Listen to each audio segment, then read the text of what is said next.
Okay, we will call this meeting of the Washoe County School District Board of Trustees to order. And we will start with a roll call. With the roll call, our clerk is going to be delayed a little bit, as will Trustee Rosario, as Trustee Franco and Trustee Rosario. And so Trustee Rosenberg, you're going to do roll call. Thank you, sir. Okay, Veronica Franco, you be late. Brian Gonda. Here. John Mayer. Here. Diane Nicolette. Here. Howard Rosenberg. Here. Lisa Ruggiero delayed. Angela Taylor. I am here. And our student representative, Katie Dutch. Yes.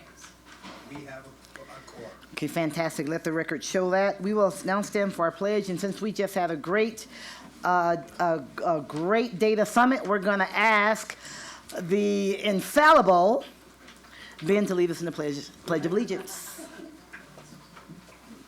I pledge allegiance to the flag of the United States of America and to the republic for which it stands, one nation, under God, indivisible, with liberty and justice for all.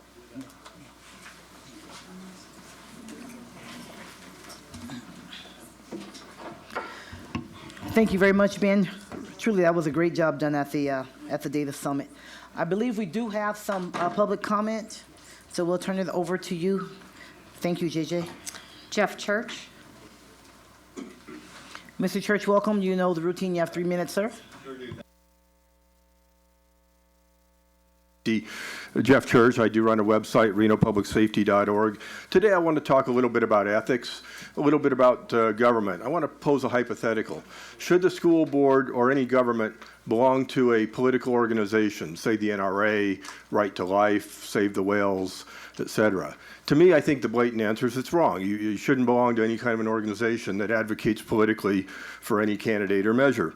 And I want to ask you even to get a legal opinion on that. That's my one request today, is to ask your counsel. I have a handout, and I sure wish you had one of those overhead things like the other people, so maybe you'll enter the 21st century one day. But this handout shows EDON, and it shows their sign for SOS, Save the Schools. EDON, Economic Development Agency, is a 501c3 funded 40% by state and local governments, 60% by private companies. Washoe County supports EDON to the tune of $41,000. Reno supports EDON to the tune of $110,000. Now, I don't know for sure if you support EDON or not, but EDON actively advocates for political ballot measures. So I don't want my taxpayer money going to support political measures. I do believe, unless my record check is wrong, that the school district belongs to the Chamber of Commerce. The Chamber of Commerce used to be a great organization, but it's morphed. Now, they will tell you that they have a separate pact, but I'm going to quote from you from the Chamber website, not the PAC website. Quote, "The Chamber supports and works with candidates and public officials who support you and your ability to create jobs." Again, from the PAC website, from the Chamber website, not the PAC. And they support, quote, "legislative reforms of requirements like prevailing wage, collective bargaining, and supervisory unions that add significant cost to K through 12 funding." Now, while I may agree with that, my taxpayer money or the union's taxpayer money, or those people that disagree, shouldn't be going to support a political organization. So I'm asking you to get a legal opinion. Now let's look at the SOS, the Save Our Schools, Pro WC1.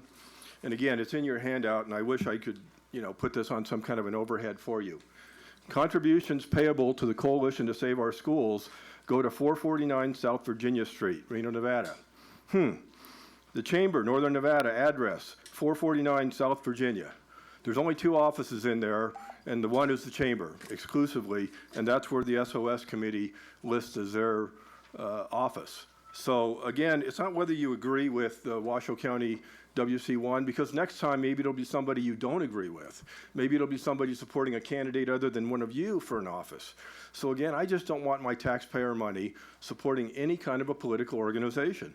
I appreciate your time. Thank you very much. Thank you, Mr. Church. JJ? Carol Rice. Welcome, Ms. Rice. Right there, you'll have 3 minutes, ma'am. Thank you.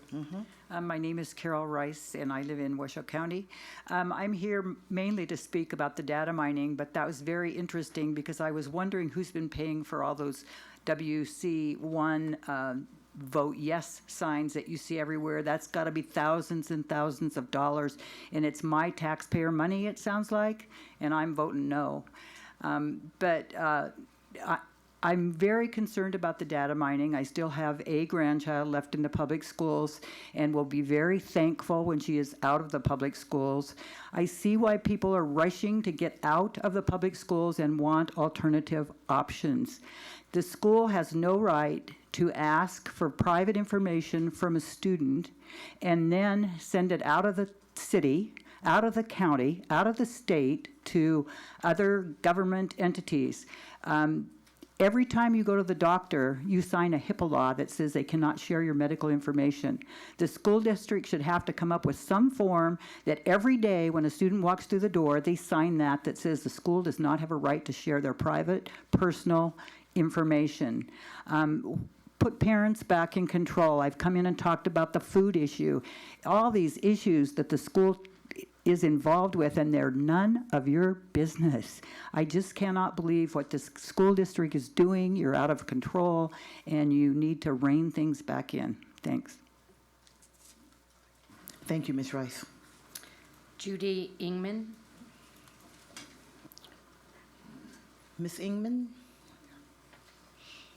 Welcome. You have 3 minutes. I thought it was very, I'm sorry, Judy Ingman, Washoe County. I got out of my sick bed today to come and address you because I think it's very important. I don't have any kids in school, but boy, if I did, I would be on your back. It's none of your business to take data from the children, and I don't think you've even asked permission, and then use that for nefarious reasons.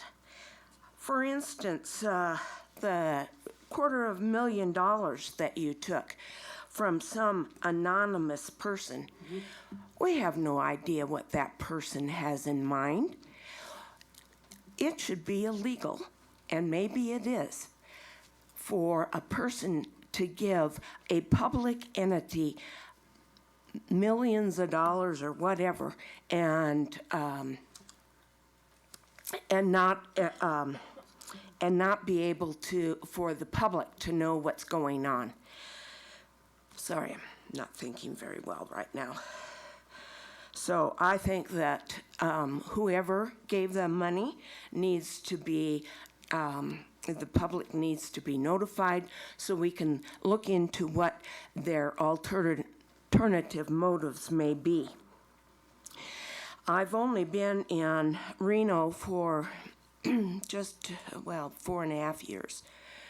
In that 4.5 years, it seems like every month, every other month, every quarter, whatever, there's something going on with this school board.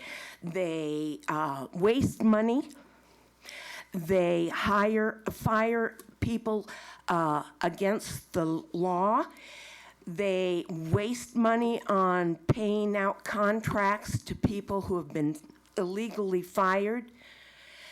And now they want us to vote for this WC1. Well, until you get your act together, I am going to vote no.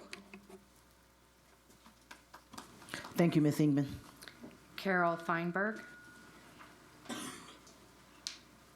Ms. Feinberg, welcome. You have 3 minutes, ma'am.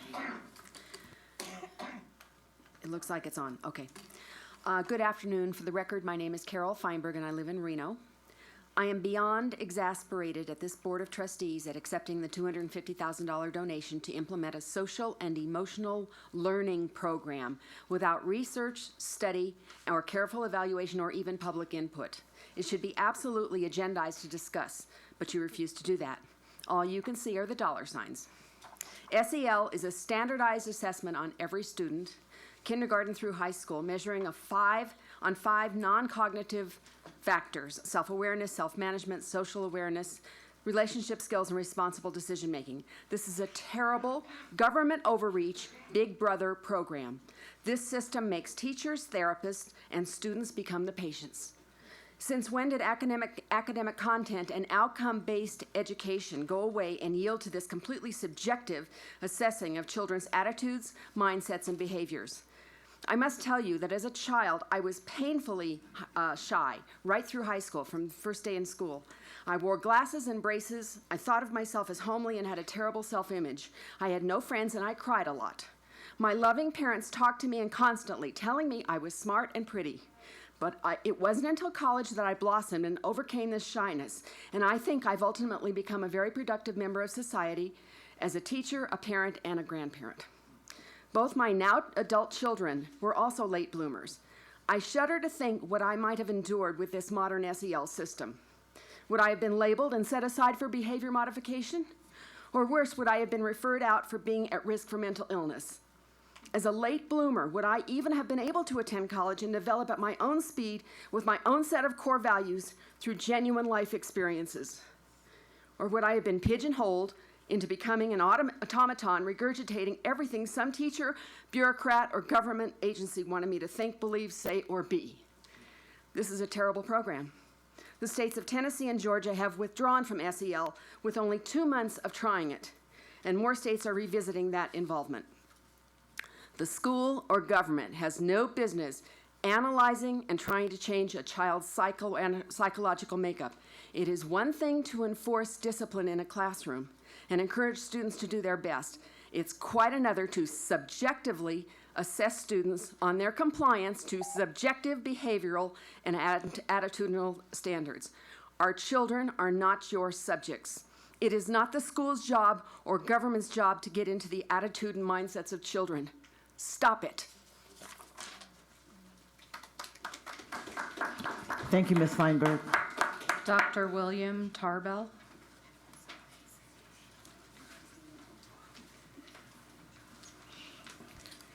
Welcome, sir. You have 3 minutes. Thank you. Thank you. My name is Dr. William Tarbell, commonly known as Bill Tarbell to my friends. There was a man named Samuel Clemens who was quite famous here in Nevada, worked up in Virginia City as a writer. There's a man named Thomas Edison who is credited with bringing us light bulbs and other inventions. There was a man named Albert Einstein who is considered one of the greatest scientists of the 20th century. All 3 of these persons admitted that they were not very good students when they were in school.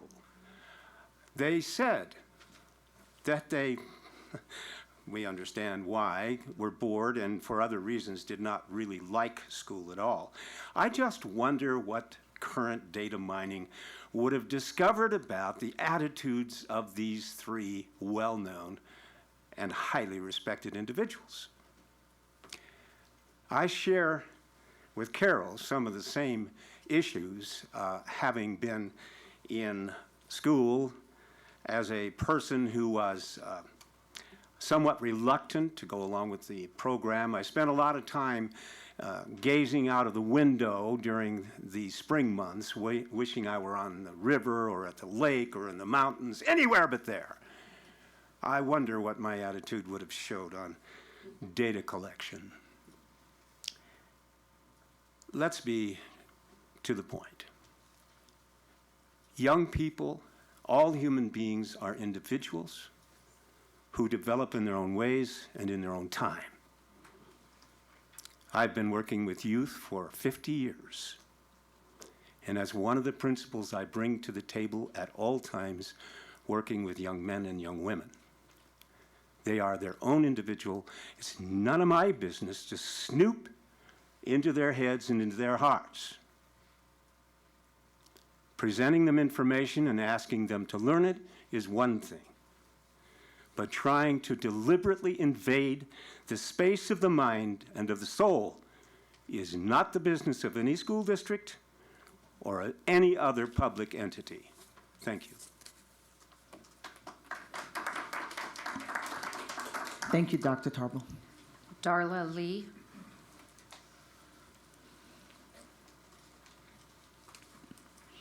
Welcome, Ms. Lee. Thank you. You have 3 minutes, sir. Thank you. Good afternoon. My name is Darla Lee. I live in Sparks. Recently, the U.S. Senate passed CETRA, which is Strengthening Education Through Research Act, which I assume that most of you are familiar with. If CETRA does pass, CITRA has not been brought up for a vote in the U.S. House. But as a staffer in Representative Amadei's D.C. office told me recently, what the Senate passes, the House is inclined to pass. If CITRA does pass, it would reauthorize the Education Sciences Reform Act, but it would also go beyond this to include, quote, research on social and emotional learning, SEL. SEL is defined as the process through which children acquire and effectively apply the knowledge, attitudes, and skills necessary to understand and manage emotions, set and achieve positive goals, feel and show empathy for others, establish and maintain positive relationships, and make responsible decisions. Granted, these are all worthy goals to instill in children, but it is not the responsibility of teachers to take the place of parents in these non-cognitive traits. Apparently, it is believed that teachers can also be psychologists, but again, this is not their job. CITRA, if passed, would authorize the federal government to sponsor research on students' social and emotional attitudes. In other words, to analyze their psychological makeup, collect data, and store this sensitive data. But the question is, to what purpose? One often hears the cry of, we don't want to profile anyone. But if SEL is not profiling students, perhaps without parental consent, then what is it doing? This board is supposed to be concerned with the safety of Washoe County public children, and I submit to you that psychological profiling has not been a proven benefit, but could be a serious threat to our children. And furthermore, CITRA would logically allow the establishment of longitudinal data systems, which in the light of current news reports would definitely not be unhackable. In fact, a congressional hearing held in November of 2015, just last year, concurred that the U.S. Department of Education's data security is essentially non-existent. Therefore, the questions already presented to this board about student data mining, which have remained unanswered, are relevant to the privacy and safety of our children. It would only be prudent that this issue were allowed to be put on the board's agenda so that parents can be fully informed about SEL and what will happen to the data generated by the anonymous $250,000 gift already accepted by this board. Thank you. Thank you, Ms. Lee. George Lee.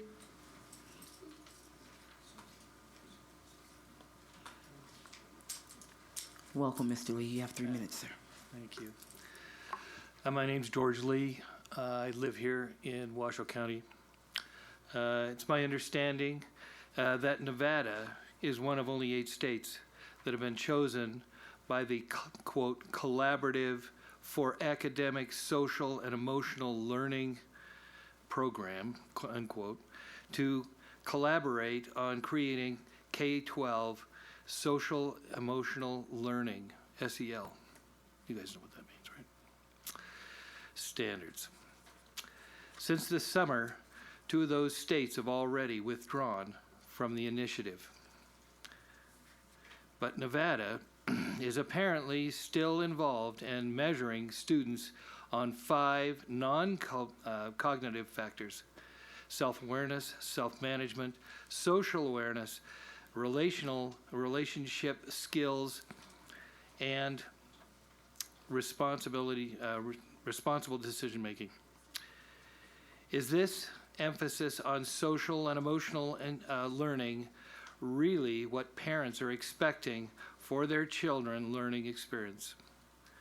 I believe most parents want teachers to teach reading, writing, math, and science, and let them teach their own children the 5 non-cognitive factors I mentioned before. Our teachers already have enough paperwork and red tape hindering them from doing their main job, which is to educate.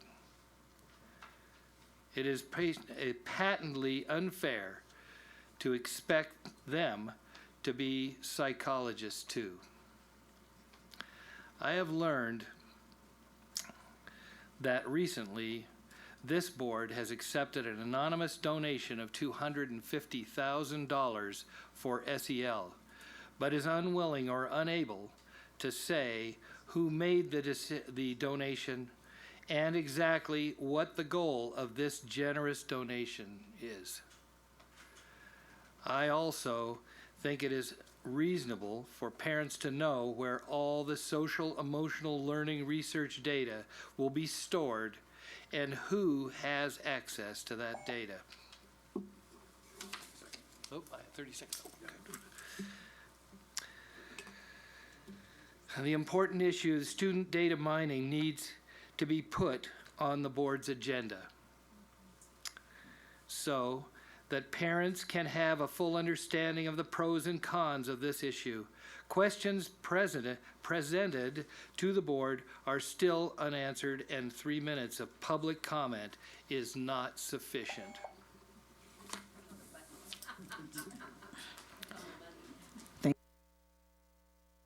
Thank you, Mr. Lee. Elise Weatherly. Welcome, Ms. Weatherly. You have 3 minutes. Thank you. Pressing it? Okay, thank you. You're not going to believe I'm actually a musician, okay? What I am is, I have my own website too called thenewbereans.com. I'm an accountant, I'm a programmer, I'm a musician, I'm a grandma. I'm the child of teachers, and so I've got a lot of background in this whole thing. And what I have learned is that a lot of times bringing things out into the open is painful, because a lot of times when we get to the bottom line of things and truthful things, there's going to be some people that are offended, there's going to be some hurt feelings. So what I would like to ask you guys when it comes to pronouncing what this data mining is all about, the SEL is all about, please let us work together as a group. I mean, I know we like to group people. I had a friend once that voted for somebody just because of skin color, and I begged her this time, I said, please, don't vote just based on gender. Please vote based on what this person stands for and make it with that. I know we have a tendency to group ourselves up, but we're all so individual. My grandson is the one that kind of sent me here. He goes, go ask them if they can do these things. My grandson would be grouped as somebody who is like autistic or something. But you know what? He's brilliant. He just does things a little different way, like me and like some of the other people did. And so what I'm asking is we are individuals. You know, if the school district can, that's going to be a hard thing for you to do, because we've got teachers that are under so much pressure. They've got so much work to do. They love those kids. Most of them really do. Some of them don't, but they get paid the same, whether they love them or not. I wish we could change that. But the fact of the matter is that I told my grandson too, I said, just go to school. This is temporary. I know how hard middle school is, but this is for your future. You're here for an education, not social activity. And so he goes there and he gets his like straight A's when he's not in the behavioral things where teachers don't treat him with the respect that he thinks that he should have. So what I'm wondering is this data mining, the man that created the DMV program that slides us through quickly, he says that there's a reason that we do want to mine this information. It can be used for good things, but there can also be some evil things behind it. And how are we going to know as a group and a public if it's okay or if it's not, unless we look at it as a group, as individuals, and see if it's got the reasons that it intended. What's the intent behind it? What's the reason and the goals? There's got to be some positives. There's got to be some repercussions. Let's don't make it like HIPAA that hides things intentionally. Obamacare that was impossible for me to program. Let's not make it about money making, nor about antisocial personality disorder, which, by the way, is what Richard Allen Davis is going to do an appeal on for murdering Polly Klaus many years ago. The Nevada Public Defender's Office down in Vegas is going to bring his case to court because he has antisocial personality disorder. Let's don't bring everything down to that, because then we're not individuals that have accountability to someone higher than ourselves. Thank you. Thank you, Ms. Weatherly. Carol Coppola.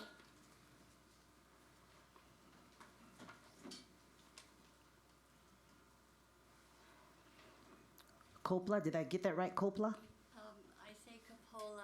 Oh, but Coppola. It doesn't matter. No, it does matter. Doesn't matter Coppola, how I say welcome, it. Ms. Coppola. Thank you for allowing me to be here and speak. I am a native Nevadan. I went through Washoe County Schools.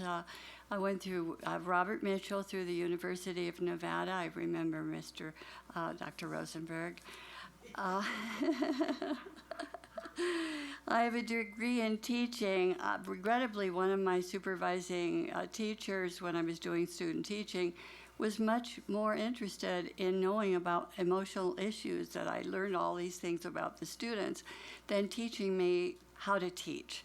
I will never forget that. I chose another path from teaching. I worked for the federal government on 2 levels.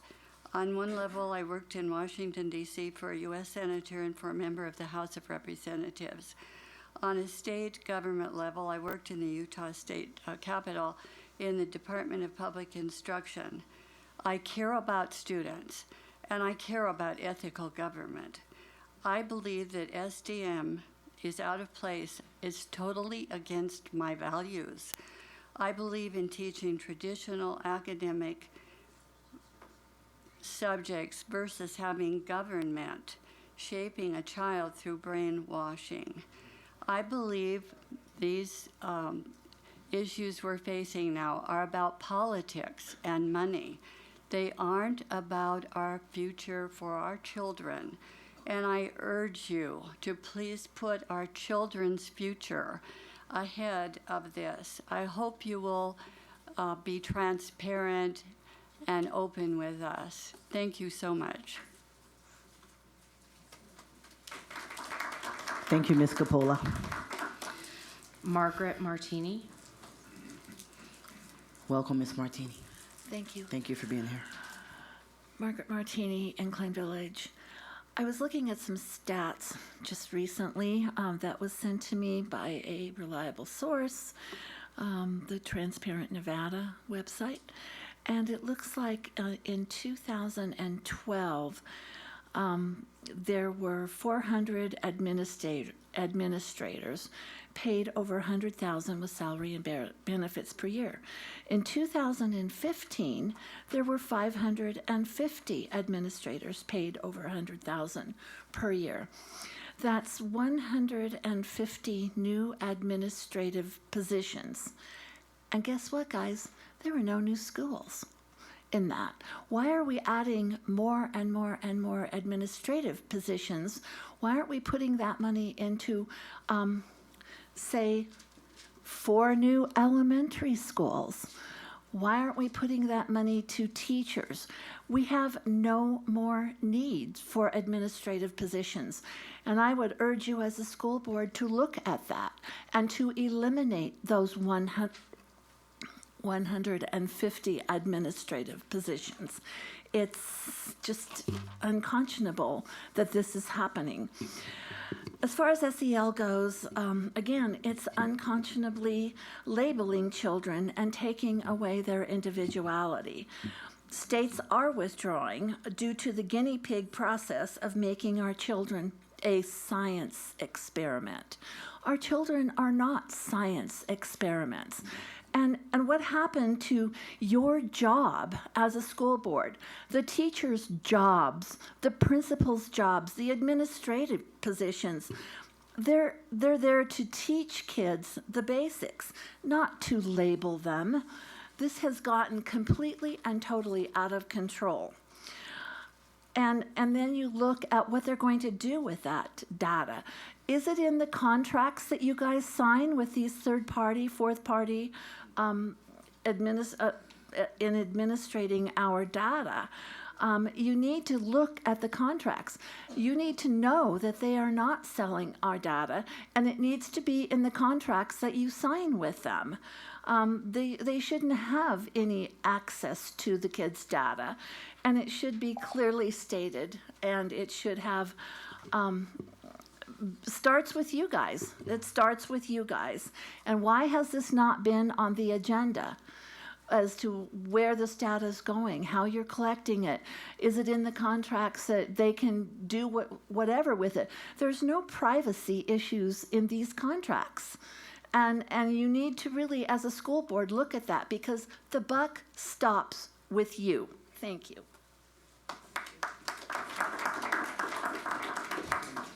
Thank you, Mrs. Martini. Frank Britton.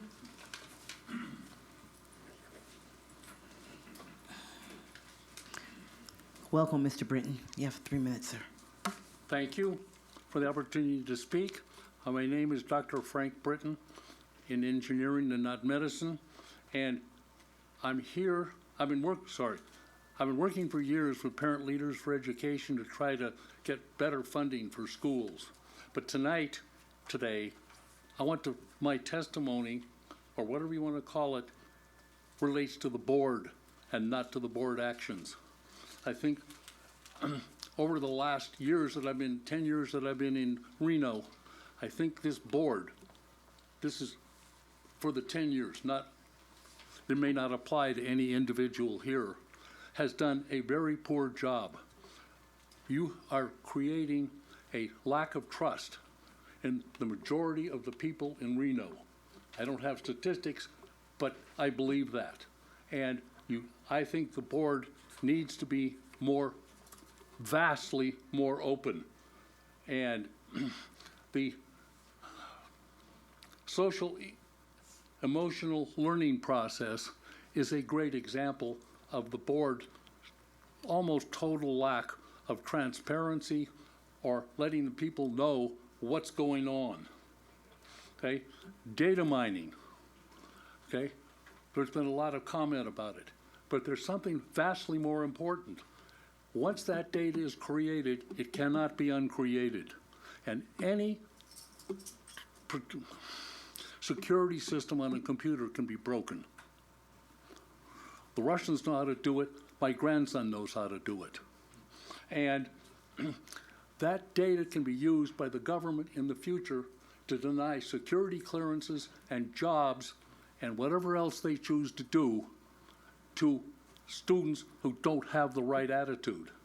And that may change, what the right attitude may change from from Republican administrations to Democratic administrations, but it's an enormous threat to our democracy.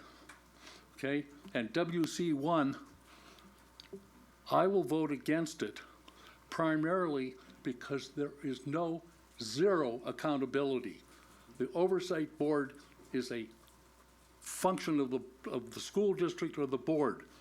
I work for a large engineering construction company, and we need to have somebody monitoring that, an independent organization monitoring the construction and the contracts to make sure that they aren't given to somebody's cousin or that the work actually gets done. And I've done this in the field, so if anybody wants to talk to me about setting up such a thing, I can't do it by myself, but I can advise, and I know people who can. Thank you very much. Thank you, Dr. Britton. Pat Lynch. Welcome, Pat. Thank You have you. 3 minutes. Thank you for letting me have time to speak to you. My name is Pat Lynch. I live in Reno in the Del Webb community. And I happen to be on the board of Protect Nevada Children.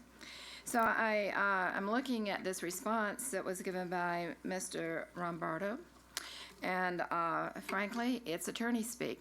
The issue is about data collection, where that's going, how it's being tracked, and who's using it, for what purposes. And this is an issue that is making its way now through the members of the legislature, et cetera, people who were formerly just going to turn a blind eye to it. So in our community, it's a very big issue because a lot of the people who live in Del Webb have grandchildren, and they have a lot of time, and they focus a lot on their children, those children. So this is going to affect these children, as other people have pointed out, for a long time to come. Not only that, but people are now able to use that information for goodness only knows what. And we don't even know how they're going to use it, how far it's going, and for what purpose. They can be making money off of it. I think that is entirely wrong. And nobody really seems to know. And these answers are no answers. So I hope that you guys understand that obviously you've seen people come, you've seen John come up here time after time. We're not going to drop this issue. And we're going to get the answers. So we would much rather have a really good conversation and get really good answers and get on with it. This is not going to work out. Thank you. Thank you, Ms. Lynch. Brian Olson. Mr. Olson, welcome. Thank you for being here. You have 3 minutes, sir. Thank you. Who's that? What's that? Oh, ready? Okay. So first of all, thank you for my time. Ryan Olson, have Washoe County, son of kindergartner and fourth grade. So appreciate the time. To be transparent on this, I don't know all that much about SEL. What I do know is I support John and the movement that he has. That he started with the SBAC and Common Core, and now this. When he raises a red flag, it's a big deal, and I'm going to look into it. And the more I looked into it, the more uncomfortable I became with it, and it really disturbed me. So I just want to remind the board, with your refusal to answer the questions in the past, is one of your core beliefs on the website. It's one of your core beliefs. I think there's like 5, 6, or 7 of them. If you're going to live by one of those core beliefs, you need to do it now. And your core belief says leadership and passion, together with accountability and transparency, are keys to reform and success. They're keys to the reform and success. Let me just highlight those 3 key words for you. Leadership, accountability, and transparency. Are those just words, or are you can actually live by them? What I saw in the last meeting, there was no response to John in the letter that they got back, the answer. There's no transparency, and that's really disgusting. Another highlight on the website is it's a culture of respect. Culture of respect. It is who you are about. I don't see that. It says the Board of Trustees, Superintendent, Executive Staff, and Employee Associations recognize the importance of working with a culture of respect. You are not respecting any of these people in this room. It's time for you to realize that, step up, and make a change. Thank you for your time. Thank you, Mr. Olson. John Eppolito. Welcome, Mr. Eppolito. Thank you.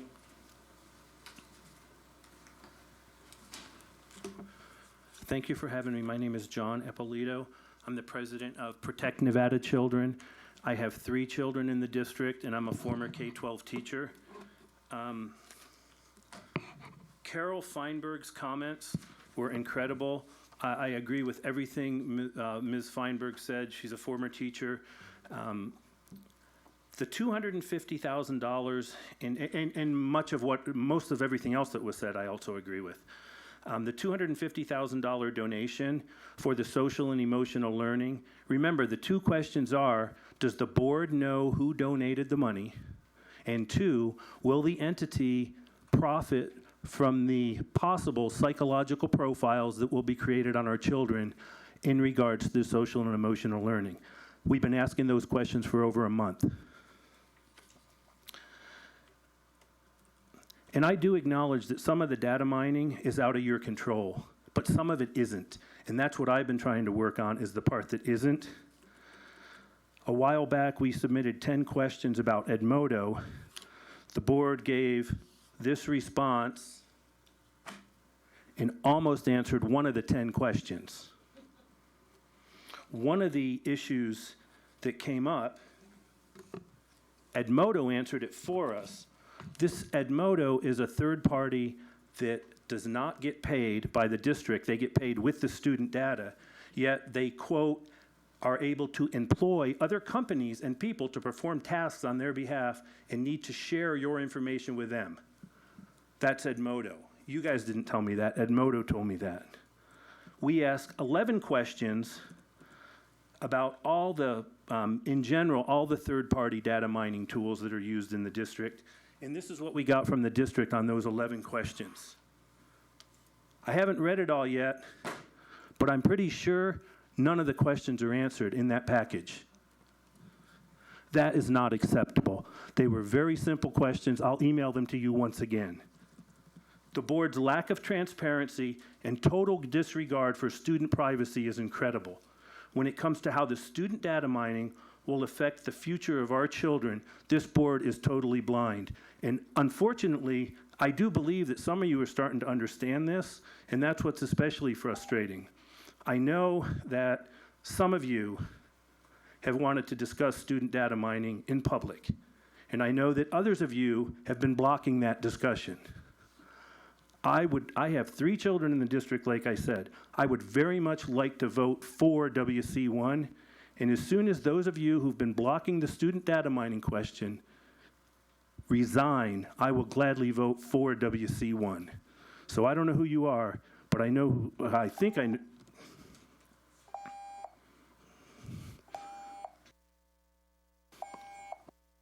Thank you. Thank you, Mr. Eppolito. You're welcome. Those are all the cards I have. We have one more card coming right here. Welcome, Mr. Horn. Thank you. For the record, Bill Horn. I had two things I wanted to chat with you about today.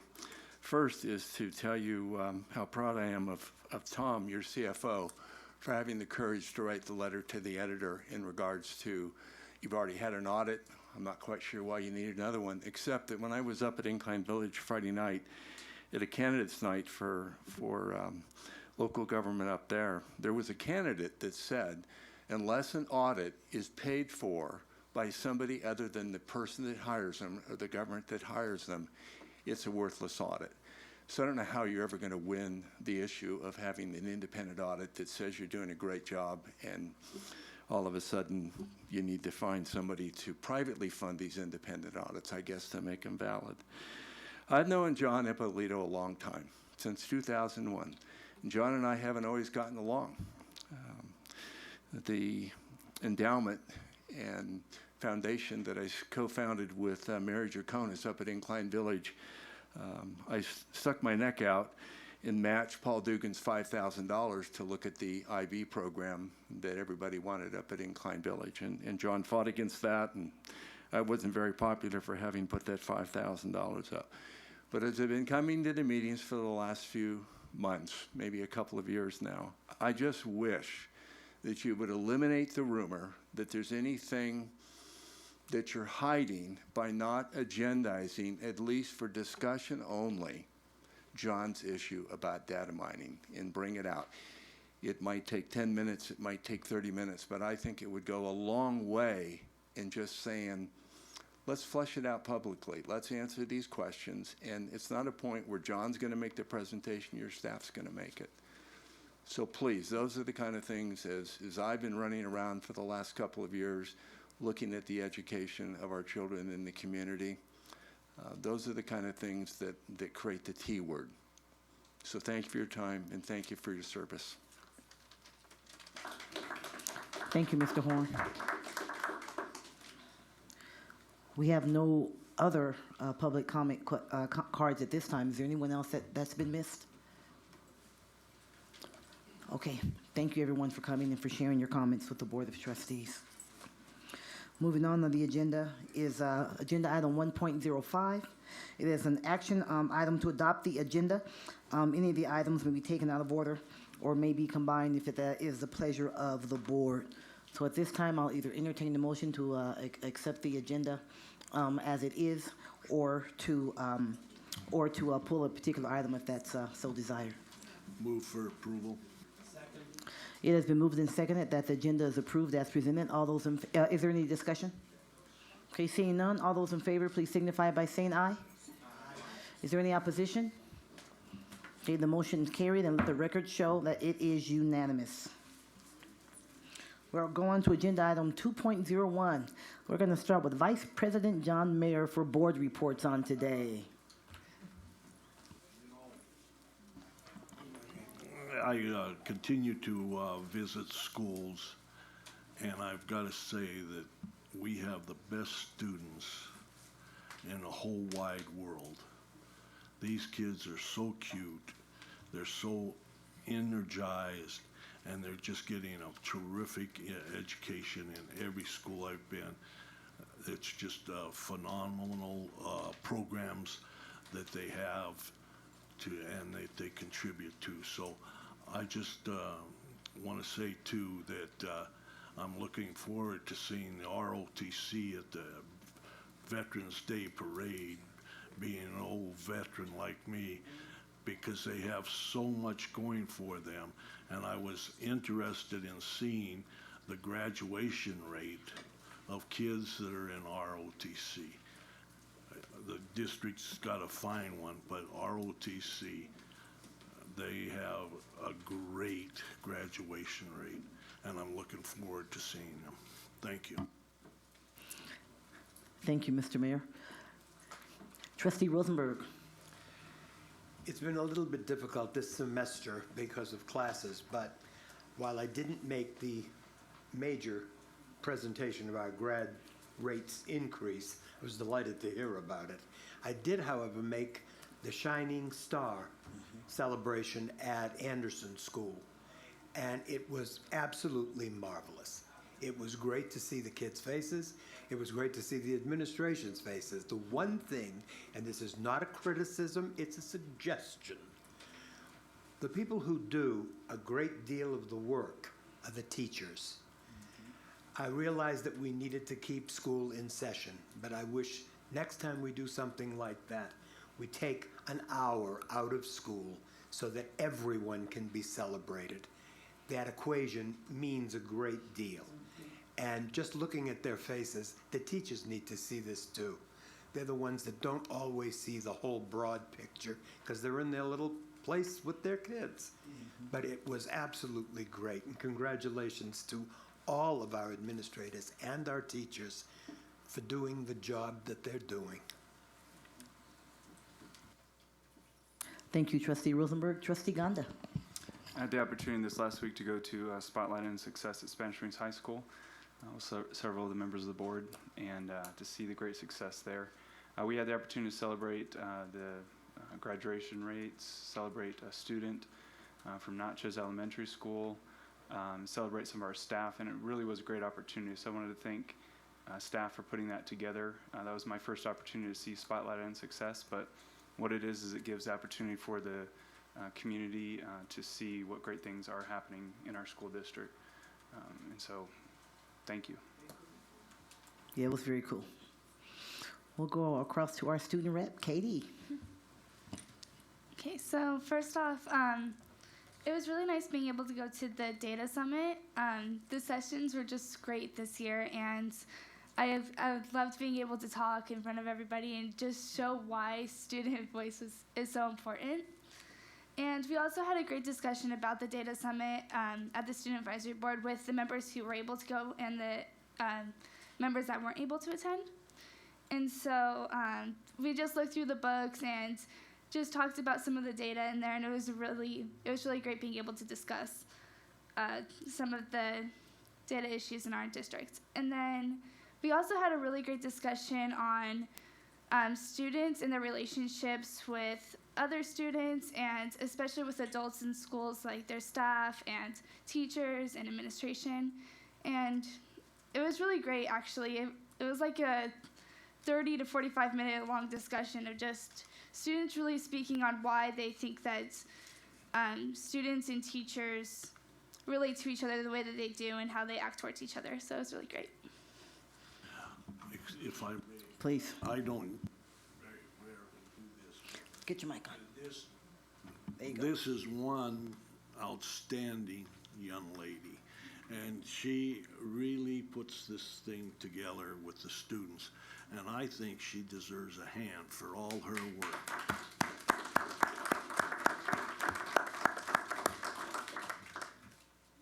Absolutely. Thank you, Katie. Dr. Dye. I knew you weren't talking about me because you said young lady. Whatever. There was so much going on. I have to tell you that it was a fun, busy week, and a lot of pride and a lot of work. First off, I'm going to go rather quickly.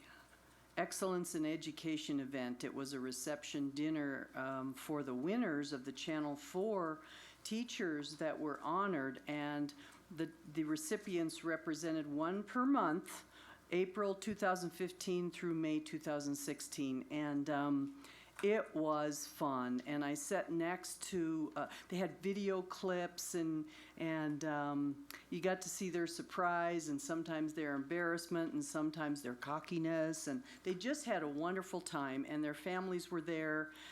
It was sponsored by Channel 4, United Federal Credit Union, and the Reno Aces, and it was just a wonderful event. Second thing, I attended Hunter Lake Elementary School, their Harvest Festival. I had forgotten what it's like to go to an event with 500 people at Halloween time. And I did not wear a costume. I didn't really need to because everybody else did, but it was so fun. And I actually want to touch base with Amanda McWilliams, the principal, because they did some fundraising. They had some auctions. It was just, and the parents did the majority of this work, and that's what was really phenomenal. What a fabulous group of parents and teachers, and they served food, and it was just a wonderful, wonderful event. And then Run for Education was early in the morning, but it was a beautiful fall day, and I'm not a runner. I don't run, and maybe unless somebody's chasing after me. So I really enjoyed watching everybody else run, and then at the end we got to give the gold medals to the students and hang them around their necks, and that was so fun. I mean, that's when you really, as a trustee, that's when everything else you're worried about and you're thinking about just kind of goes away, because you've got those faces in front of you and they're so proud and they're huffing and puffing, and it's just a wonderful, wonderful event. Put on by, it just left Ed Alliance, thank you, and many other sponsors, and it was a wonderful event. And so then this morning I kind of fell into going to Server Technology, and if you don't know where that is, they've been here 16 years. They're out on Sand Hill Road. They were, one of the first businesses way down south. And they have 60 patents. They hold 60 patents, and they have another 125 on the docket. Can you imagine? Right here, Washoe County. The Galena STEM students went on a tour, so I kind of infiltrated their tour and was there with Dr. Dana Ryan. And it's just amazing, the things that are going on in Washoe County, the businesses, and the opportunities for our students. One of the things, one of the gentlemen discussed was internships, summer internships, and they love hiring young students. That's really the breadth of their beginning of their business, was hiring young students. In fact, the man said, if you can hold a screwdriver, you can probably work here, because at least you know what a screwdriver is, you know how to hold it, and we can teach you the rest. So I'm thinking when I retire, I know where I'm going, because I know how to hold a screwdriver. And so that was just a wonderful, and I wanted to, I know I'm taking a long time, please forgive me, but what's really cool about this is recently, very recently, Nevada Department of Education College and Career Readiness Grant, TMCC and Washoe County School District are piloting the dual credit program, and right now there are 4 Washoe County School District high schools, Proctor Hug, Galena High, Spanish Springs, and AACT, Academy of Arts and Careers and Technology, and Sparks High School will join in January. Basically, one sentence. High school students are getting a chance to take their first college courses right at their school sites, thanks to a state grant program being piloted at TMCC in collaboration with Washoe County School District. So there are some phenomenal things going on, and thanks to so many people who are making them happen. Thank you, Dr. Dye. This was quite a busy 2 weeks for all of us, really, around the table. Just on the Data Summit, I mentioned it earlier, a huge shout out to the students that were involved, just being there with the students, and the time that we spent, and the 3 of them that were on the stage, they could have run the whole program. That was, I made sure I was there for lunchtime to hear from the students. So Ben, to you and your staff again, great job. It was the day of the Little Valley Fire, And so many people were impacted by it, but those that came and stayed, I had a great time, attended some really wonderful sessions and had some great feedback. Grad rates, just again, another shout out really to all in the district, especially to our teachers, for a record-breaking graduation rate at 77%. And of course, a special shout out to the 6 schools that were at 90% or above. So great job to all of those schools, and to Dr. Deputy, great job to you and your team. And I'm sorry, Dr. McNeil, sorry, the Deputy Superintendent, sorry. But great job for you and your team and all. I mean, just really proud of the hard work that's being done in this district by so many, and how hard our kids are working. I had a great time at the pep rally. Got a chance to walk through the raised swords at McQueen High School, and really had a great time with them. And it's been a long time since I'd been to a high school assembly. And someone said, "Oh, Andrew, you really got them going." High school kids are looking for a reason to get excited, so that was pretty easy. But it was just a great day. Started that day and then ended with Shining Star Schools over at Anderson, the kids over at Anderson Elementary School. Really proud of those kids. And the best part of that was when I got a chance to just sit down with the kids and say, "Do you know what that means?" They said, "No." And so just to talk to them about what it means, and especially for a school like them that has so many things that could be barriers and obstacles to their success, but they're doing just amazing work there. I got a chance to go over to Hug High School, my alma mater, because ITS gave them a donation of $9,999 for the volleyball program. Just for the volleyball program, and so it was fantastic there. The 2 men that run it are Hug alums. And actually, one of them, his wife is also a Hug alum, and she's in the Athletics Hall of Fame at Hug High School, so he took a picture of her name on the wall. But it was just tremendous for them to just step up, and their employees wanted to do something for Hug High School, and to go out and get a chance to meet some of those young ladies and spend some time with that coach, with that team. It was just great to be there. I wanted to go back that night, when they had the big check, to make it real official, but we had Spotlight that night, and it was great to be there with those that were involved in Spotlight, so congratulations, of course, to them as well. I was a speaker. There is a group that actually has, they have some programming at many of our high schools in town that's called Young Life. It's a faith-based group, and they do some tremendous things. And I remember when I was in high school, I went to their camp, one of the best camps I ever went to. But they just had a banquet just to commend those students that are involved with their program, and those kids that, it's almost like a mentoring program, kids that need a place to go, someone to talk to, and so on. It isn't based on the faith-based part of it, but it's just about making sure kids know that they're connected. They have someone that they can talk to, have someone that can be a big brother or a big sister, and they have a lot of volunteers that came from our high schools that work with those kids. So it was just great to be able to be a part of that. And that banquet was at the Coney Island Bar. I had been to the Coney since I was in college. It was good. It was a great banquet, good food, and they raised a lot of money at the Coney. They raised a lot of money at the Coney. John knows. Don't be surprised. You go by the Coney. Don't be surprised who you might run into at the Coney. John knows. Did an interview just talking about the work that we're doing here on the board with Dan Mason on KOH. And so I was really honored to be able to just talk about, just where we've come and as we look forward as a board, and just how hard we're working. And so it was great to be able to talk about what we're doing. And then, of course, leading up to the Run for Ed, it was great. It was a little chilly. It was not a great fall day. It was cold. When we had to get there at 7:30 in the morning, it was cold. But it was well worth it to see and then even little babies, if they made it through the run in their carriage, we gave them a medal. They got the medals too, so that was a lot of fun. And so to Kendall and her staff and the Ed Alliance and all the partners out there at Shields themselves, we had a lot of mascots out there. Adriana emceed it, just a tremendous job. What a great event for the community to come together.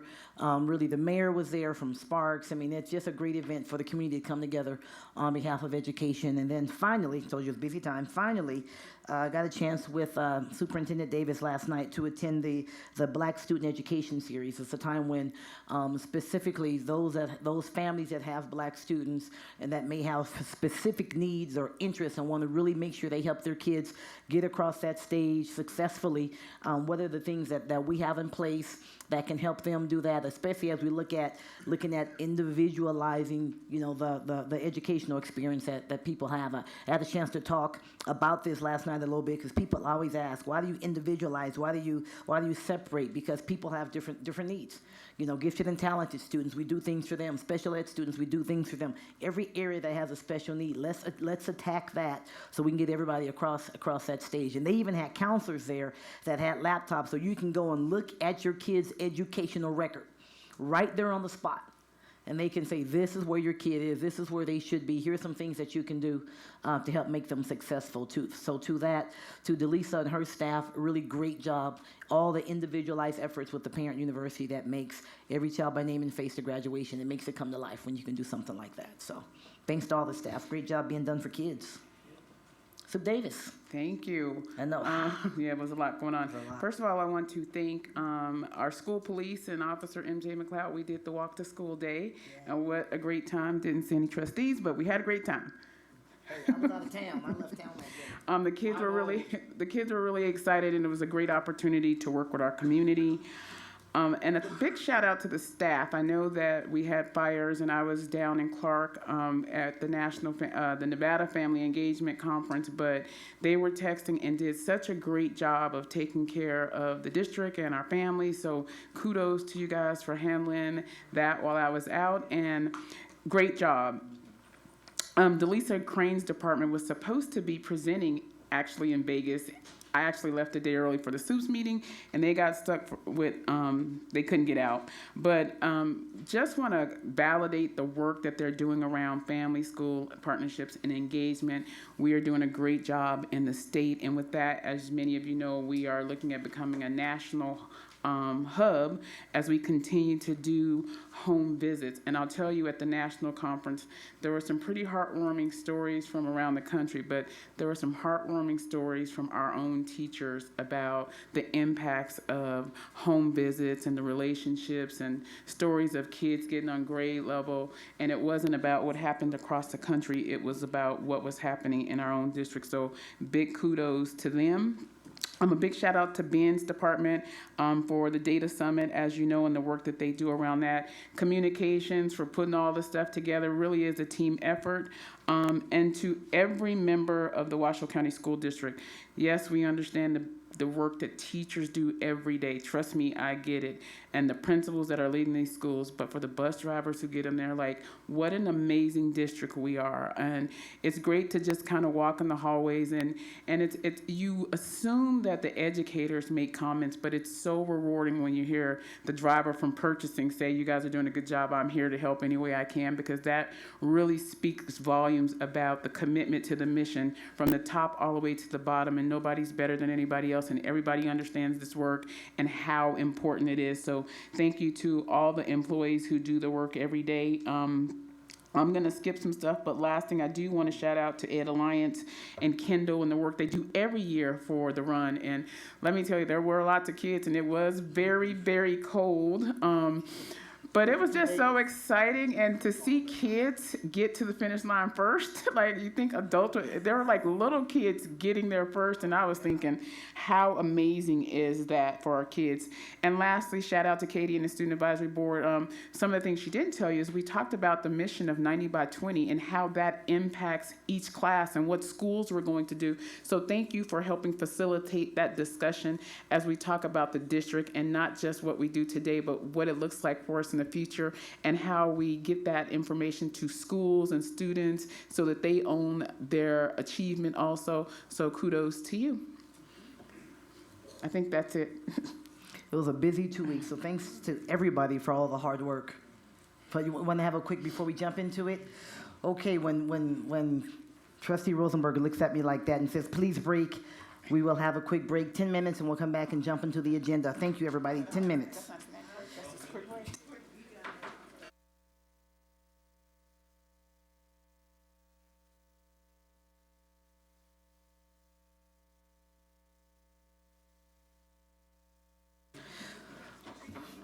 Okay, we will reconvene our meeting at this time. And as we do, we'll move down to agenda item 3.01, approval of the consent agenda. This is for possible action. I am looking to hear from my colleagues in terms of either approving consent agenda items 3.02 through 3.28, or at this time, if anyone would like to pull one of the agenda items for further discussion, you can do so at this time. What is the pleasure of the board? Yes, Trustee Rosario? President, I wanted to just pull one to make sure we put something on the record. And it was what I was just, hold on 2 seconds because I just arrived. It's the one regarding the committee assignments. Maybe staff can help me. I just want to clarify it's not effective until January. Which one is that? What's that, 3 point what? 3.14. I was going to say it's towards the back end. Thank you. Yes. So we're going to pull 3.14? Okay, yes. Okay, Yes, we will. please. Others? Trustee Mayor? I make a motion that we approve all the consent agenda items with the exception of 3.14.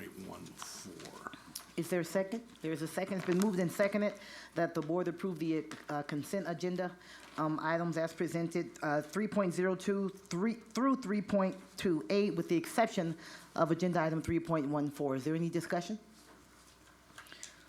Okay, seeing none, all those in favor, please signify by saying aye. Aye. Is there any opposition? Okay, the motion is carried. Let the record show that it is unanimous, and we will ask staff to please come forward. The Chief of Staff, David Lazick, on agenda item 3.14. All right, David Lasik, Chief of Staff for the record, and what question can I answer for you? So this is the policy that will remove trustees from sitting on board level committees, and I want to know the transition time. Operationally, we work that out with each committee, but we hope to have it all done by January, so effective January. January 1. Okay. Okay, any further questions, Trustee Rosario? I do not.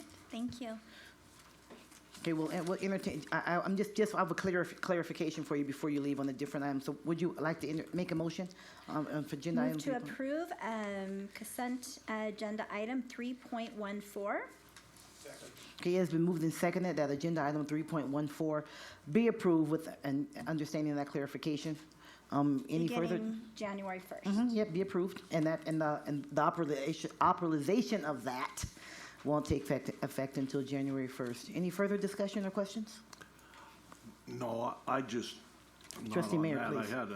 We have a couple of school board candidates in the audience that I'd like them to be recognized if possible. Okay, we'll continue. We'll conclude this agenda item and we'll do just that. Oh, I thought we had. We just have to make a vote. Oh. Those little things called votes, they get in the way. I thought we voted on it. No, there was a motion and second, however, that we do approve agenda item 3.14. Any further discussion? Okay, seeing none, all those in favor, please signify by saying aye. Aye. Any opposition? All right, the motion is carried, and let the record show it is unanimous.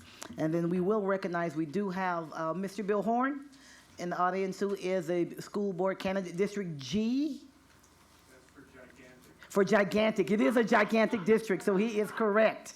Yes, Mr. Bill Horn. Thank you for being here. You know, as you've mentioned before, you've been here quite a bit, but we appreciate it. And then we see Melena Satry Raymond, District D. All right, District D for Dandy. Thank you. Well, thank you. We welcome each of you, and thank you for being here. And we do want to, although we know that he's wearing his Washoe County School District hat at this time, we have a regent in our midst, and we certainly want to recognize Regent Jason Geddes. Thank you for being here, sir.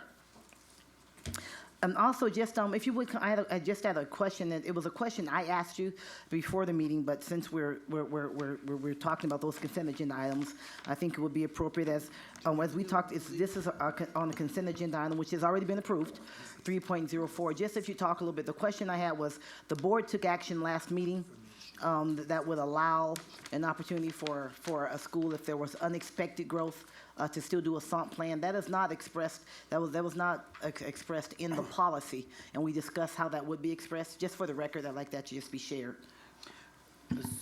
David Lasik, Chief of Staff for the record. So are you talking about agenda item 6.04? Because that's Oh, the yeah, that's it, policy. yeah. We'll wait till we get there. Yes, Okay, so yes. we I can had my talk about it 04s then. mixed up. Yes, Yeah, that one. Thank okay. you. Yes, we're on agenda item 3, not 6. Yes. So now Thank you. we're even. Yeah, now we're even, sir. Yes, we are. Thank you, David. That's why you're the Chief of Staff. All right, agenda item 4. These are legislative items. This is any informational update on what is going on in the legislature. There was a special session, and so we have our Governmental Affairs Director, Lindsay Anderson. Thank you for being here. Hi, good afternoon, President Taylor and School Board. Lindsay Anderson, Government Affairs. And that was a great opening. Just as your legislative representative, wanted to give you a very brief bit of information about the special session that just recently happened since our last board meeting, that there were 2 pieces of legislation considered and approved and ultimately signed by the governor. Senate Bill 1 was for the funding of the stadium that you heard of, and also the Las Vegas Convention Center. Both of those were included in one piece of legislation. And then Assembly Bill 1 was the consideration to allow the Clark County Commission to raise the sales tax in Clark County to fund additional public safety police officers. So that special session lasted approximately a week, start to finish, if you don't count the day they took off for Yom Kippur on Wednesday. So really 4 days. But just so you know, at one point there was talk of possible inclusion of the educational savings accounts as part of that special session. That never came to fruition, but we were certainly monitoring that closely if that were going to have any impact on our school district. So that special session is over. And so now it's quiet, and we'll be waiting again for the 2017 legislative session. I'll come back probably before at some point and give you an idea of what the leadership looks like for that session and what we can expect. I did want to mention one other thing also, that on Friday, speaking of regents, the State Board of Education and the Board of Regents had their first joint meeting since 2007. So I thought that was an interesting display of kind of higher ed and K-12 getting together to talk about some important statewide issues. The emphasis on Friday was really on career pathways and the LEAP initiative, which you may have heard about. Both boards adopted a resolution supporting those career pathway initiatives, as well as dual enrollment and encouraging and expanding dual enrollment for our high school students as they transition into K-12. So we know there are good things happening at that state level that we're paying attention to and we're plugged into. And so that's my legislative update for today, unless there's any questions from you. Trustee Gonda? I know on the report here it says that the impacts are to be determined on the effect of Senate Bill 1. Any additional information on financially how that'll impact our district? So what I would say is that the Senate bill really was only a proposed change to the lodging tax in Clark County. So from a very narrow, direct perspective, there should not be any financial impact to our school district if that ultimately comes to fruition. Now, there's a lot of other steps that have to transpire before that actually may happen. So if something changes, we'll definitely keep you in the loop. But as it currently stands, there shouldn't be a direct financial impact to our district or the funding that comes to our district. None of that money comes to the Washoe County School District at all. The other question I had on that, Lindsay, is, so what would that increase the sales tax in Clark County to? Do you happen to know what that number is? I do, thank you. So the sales tax rate in Clark County right now is 8.15%. If the 0.1% is approved, it would be 8.25% in Clark County. Mm-hmm. And who does that get approved by now? The Clark County Commission will consider whether or not to adopt that increase. Okay. Thank you. Any further questions for Ms. Anderson? Okay, thank you very much. Get as much rest as you can, because things are going to be changing for you very soon. Thank you. Thank you very much. Okay, agenda item 5, budget item. This is our Our regular update from our CFO, Mr. Tom Szynski, is in place right here before us. Thank you, Tom, for being here. Thank you, President Taylor, members of the board, and Superintendent Davis, and our student representative. For the record, Tom Szynski, Chief Financial Officer. So before you today is an authorization to issue the additional $15 million of bonds that we had previously got approved by the board back in November in 2015 to complete the $35 million issue. We'd already issued $20 million in bonds, so now we're issuing the remaining 15 to get us up to $35 million. These are for school improvement projects. Projects already approved by the board. And so some good news, as part of this process, I have to complete an official statement, preliminary official statement, and as part of that process, as identified in the board item, we have to get bond ratings, and so we have done that. I had got our ratings from Moody's last Friday, and S&P today, Standard & Poor's, and they maintained our existing ratings. So Moody's is a AA3 with a stable outlook for the school district, and from Standard & Poor's, we've got a AA with a stable outlook as well. As part of putting the official statement together, we also need to provide audited financial information for the last 5 years. We were in the process of completing our annual audit for fiscal year 16, so I had to enter that information as unaudited. But the numbers were finalized when I did so, and so I'm pleased to report that we just had our exit conference on the annual audit for 16 today. And again, that information was part of the official statement, and you will be receiving your annual audit as you do prior to October 31st, probably in the next few days, so that you'll have our 240-page audit report. And I think the information will be good. We still have to bring that to the audit committee and officially present that to you on November 15th. So I kind of went over a lot of information, but essentially what we need to get action on today from the board is the issuance of the additional $15 million. So I'll stop there and entertain any questions. Any questions? Trustee Nicolette? Help me understand this. So, the Oversight Panel and the Debt Management Commission, do they continue to meet? So the Oversight Panel is an NRS requirement for the school district. They are required as part of the board adopting a bond issue, because we have rollover bonds, and those rollover bonds were continued by the legislature for 10 more years. The Oversight Panel has to approve this board's authorization. The Oversight Panel had already met on this $15 million as part of the $35 million authorization, so they are always in place. So any bond issues post this bond issue, they will continue to meet. And of course, then we've since added the Capital Funding Protection Committee, and that group will also meet and approve projects. So the Debt Management Commission is not a body of the school district. It's a body of the Washoe County area, and Trustee Frankel is our representative that serves on that body, as well as representatives from the counties and the cities. And that group meets, and when we do a bond issue, we have to go in front of that body and demonstrate that basically we're issuing debt and that we have the ability to repay that debt. And Debt Management Commission's already met as part of the overall approval of the $35 million on this issuance, so I don't need to go back to them. That's already been accomplished. So.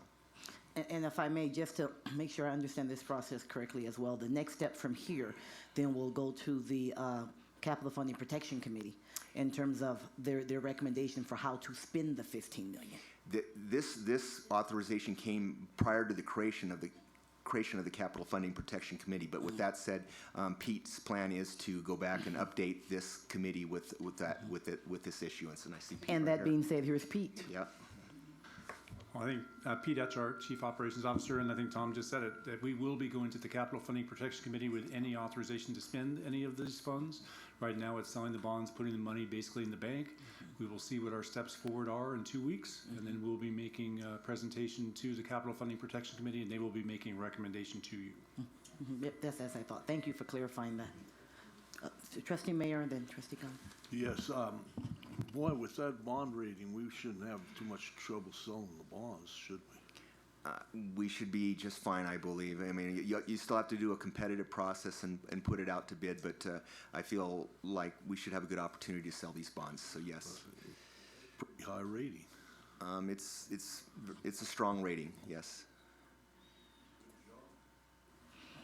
Thank you, Trustee Mayor. Trustee Gonda?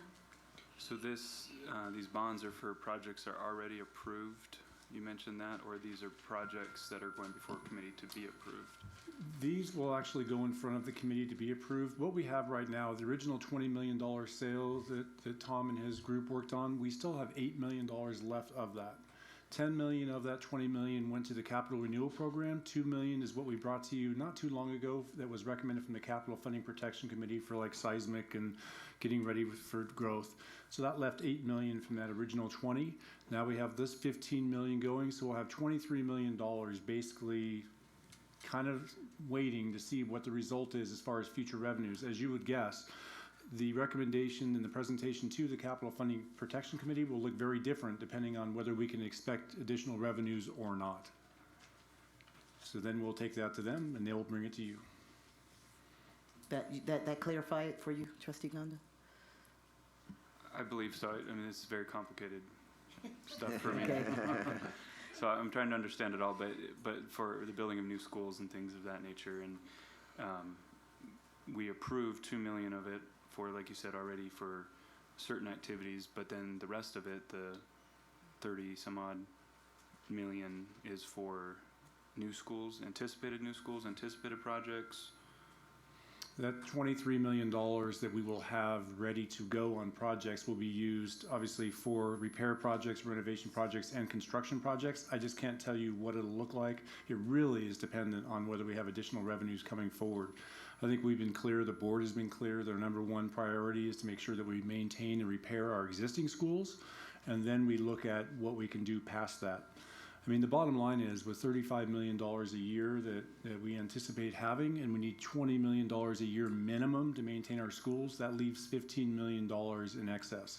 The problem is an elementary school is $23 million, a middle school is $55, a high school is $110. So it puts us in a position where we'd have to save for 2 years to build an elementary, or 4 years to build a middle school, or save 8 years to build a high school. But we need 15 schools the next 9 years. I know I'm kind of saying the stump speech you've heard many times, but it really is the truth. And so there'll be really hard decisions to be made if there's no additional revenue coming of where that additional $15 million a year would be used.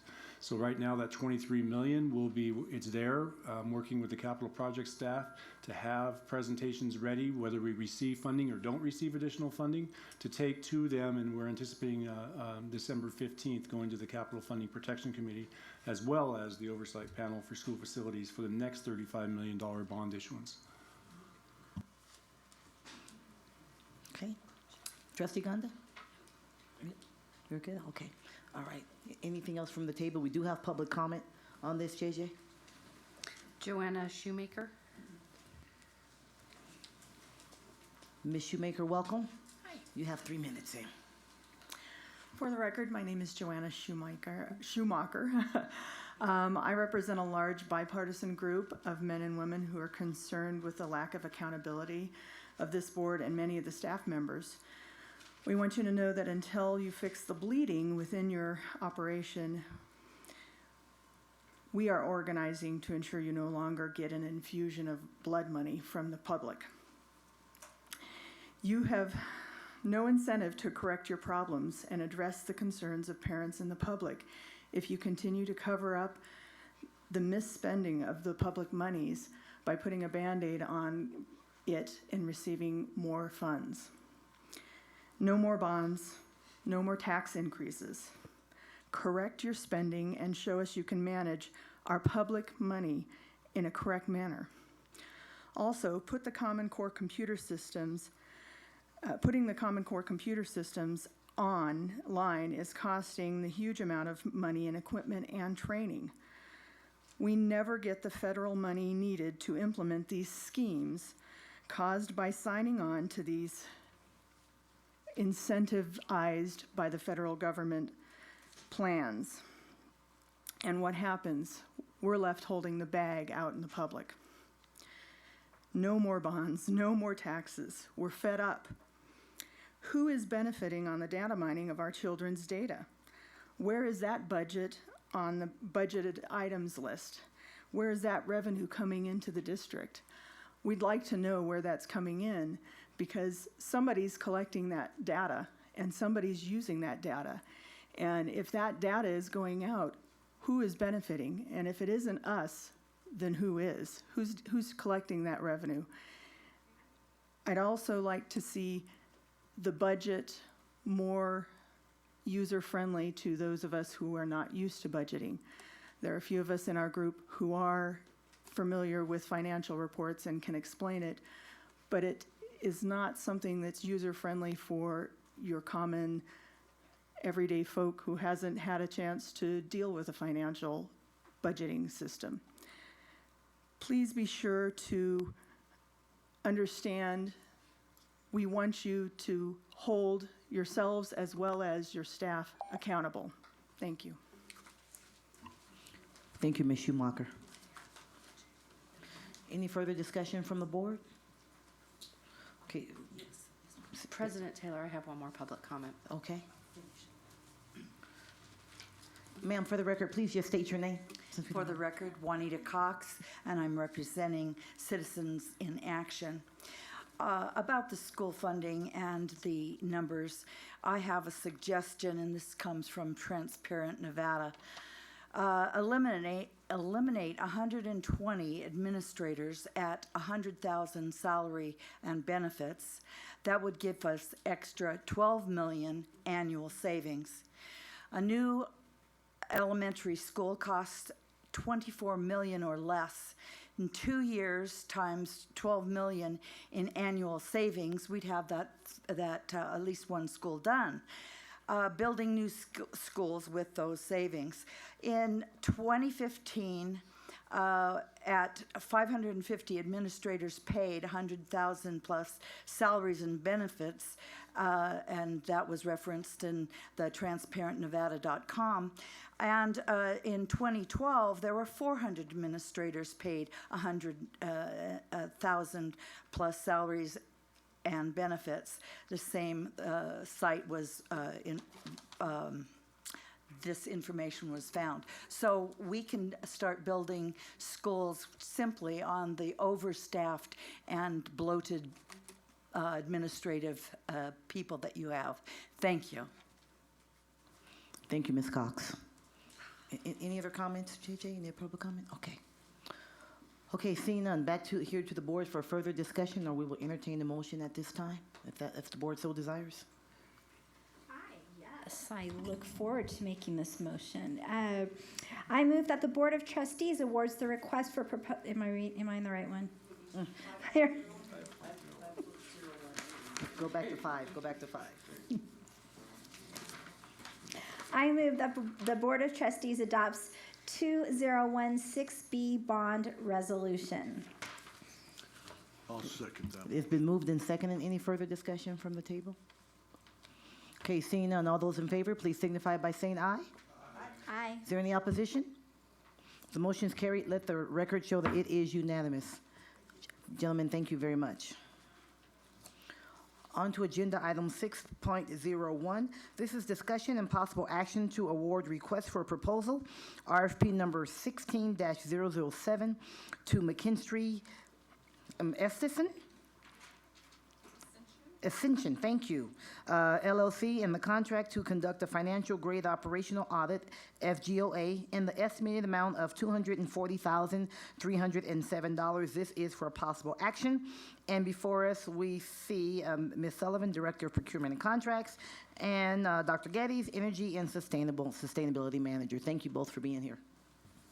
Good afternoon. Thanks for having us. We'll be brief.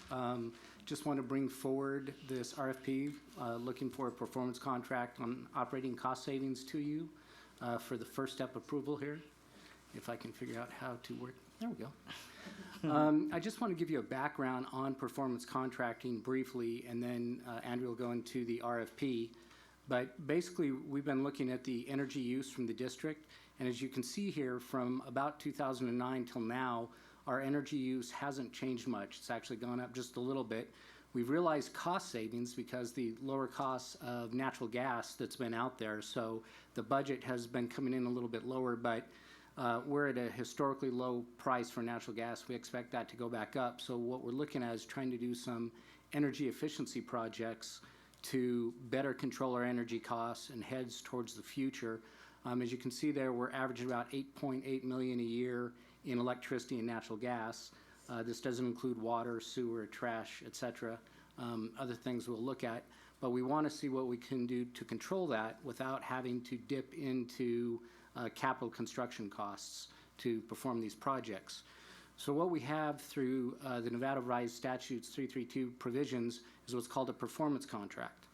And what that is you hire a company who can go out, perform a detailed energy audit of your facilities, come back with a proposed project of energy efficiency upgrades and retrofits, and then we look at ways to finance those projects. The way the law is set up is that if they come forward with a project, the project has to be cash positive for every year of the overall term of the project. The savings have to pay for the overall project.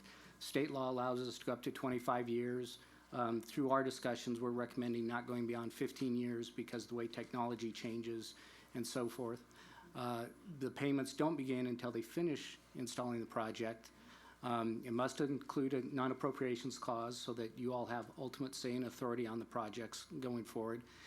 Important part of this is it has a financial guarantee. So they have to put up bonds and guarantee that we will meet the energy savings on an annual basis. So we track that monthly and annually, and once a year we do a true-up with what they guaranteed versus what we're actually saving. And if they're not meeting those requirements, they have to fix the problem as to why it's not doing it or cut a check to the school district. Can't see that last part. That's right. But it includes these guarantees to make sure the projects are all going forward and we can watch it going forward. So there are many financing options that are out there available: operational savings, capital funds, grants, incentives, and rebates through utility or the government, use of some of the existing bond proceeds that are kind of directed towards projects in heating, ventilation, air conditioning, electrical work, and then you can do it through general obligation bonds, revenue bonds, medium-term obligation bonds, or installment purchase agreements. We're kind of leaning towards the installment purchase agreements, but that's a decision you'll all make once we get through the audit phase and what's put forward there. But really, the way it works, quite simply, is that annual budget that we have for utility costs and maintenance costs associated with that is the pie. What we do is look to carve out a portion of that pie and use that pie to pay back the financing that we would use to do these projects. So if we're looking at our annual costs of about $8.8 million a year, we think we can get a 20 to 30% savings from that. That revenue stream from the estimates that we did in doing the RFP from the experts, McKinstry, they think, after looking at 6 of our schools, that in looking at all of our schools, they could do a project in the $23 million range and then finance that strictly through the energy savings coming back. So what we're looking to do is take that very first step, which is called the financial grade operational audit, that'll go out, look at our first group of schools and get on the ground, study it for 7 to 9 months and see if we can actually achieve what they thought we could through the first 6 schools that they looked at. The performance contract itself is really focused on energy and water. It includes operational, utility maintenance savings. We had a project recently at some of the schools where we put LED lights in. Those LED lights have 10-year warranties sitting on them, and beyond just the energy savings from LEDs, we don't have staff having to go up on a ladder and change light bulbs nearly as often. So we get the savings both in staff time and in the energy side. And we can also look at waste handling and other issues. One of the previous performance contracts, we put in the cardboard bundlers at the high schools, and we're able to decrease our waste stream and have that cardboard available for recycling. We've done a walkthrough and looked at a broad range of measures. You can see them there: lighting, HVAC, boilers, chillers, renewable energy, landscape, water conservation.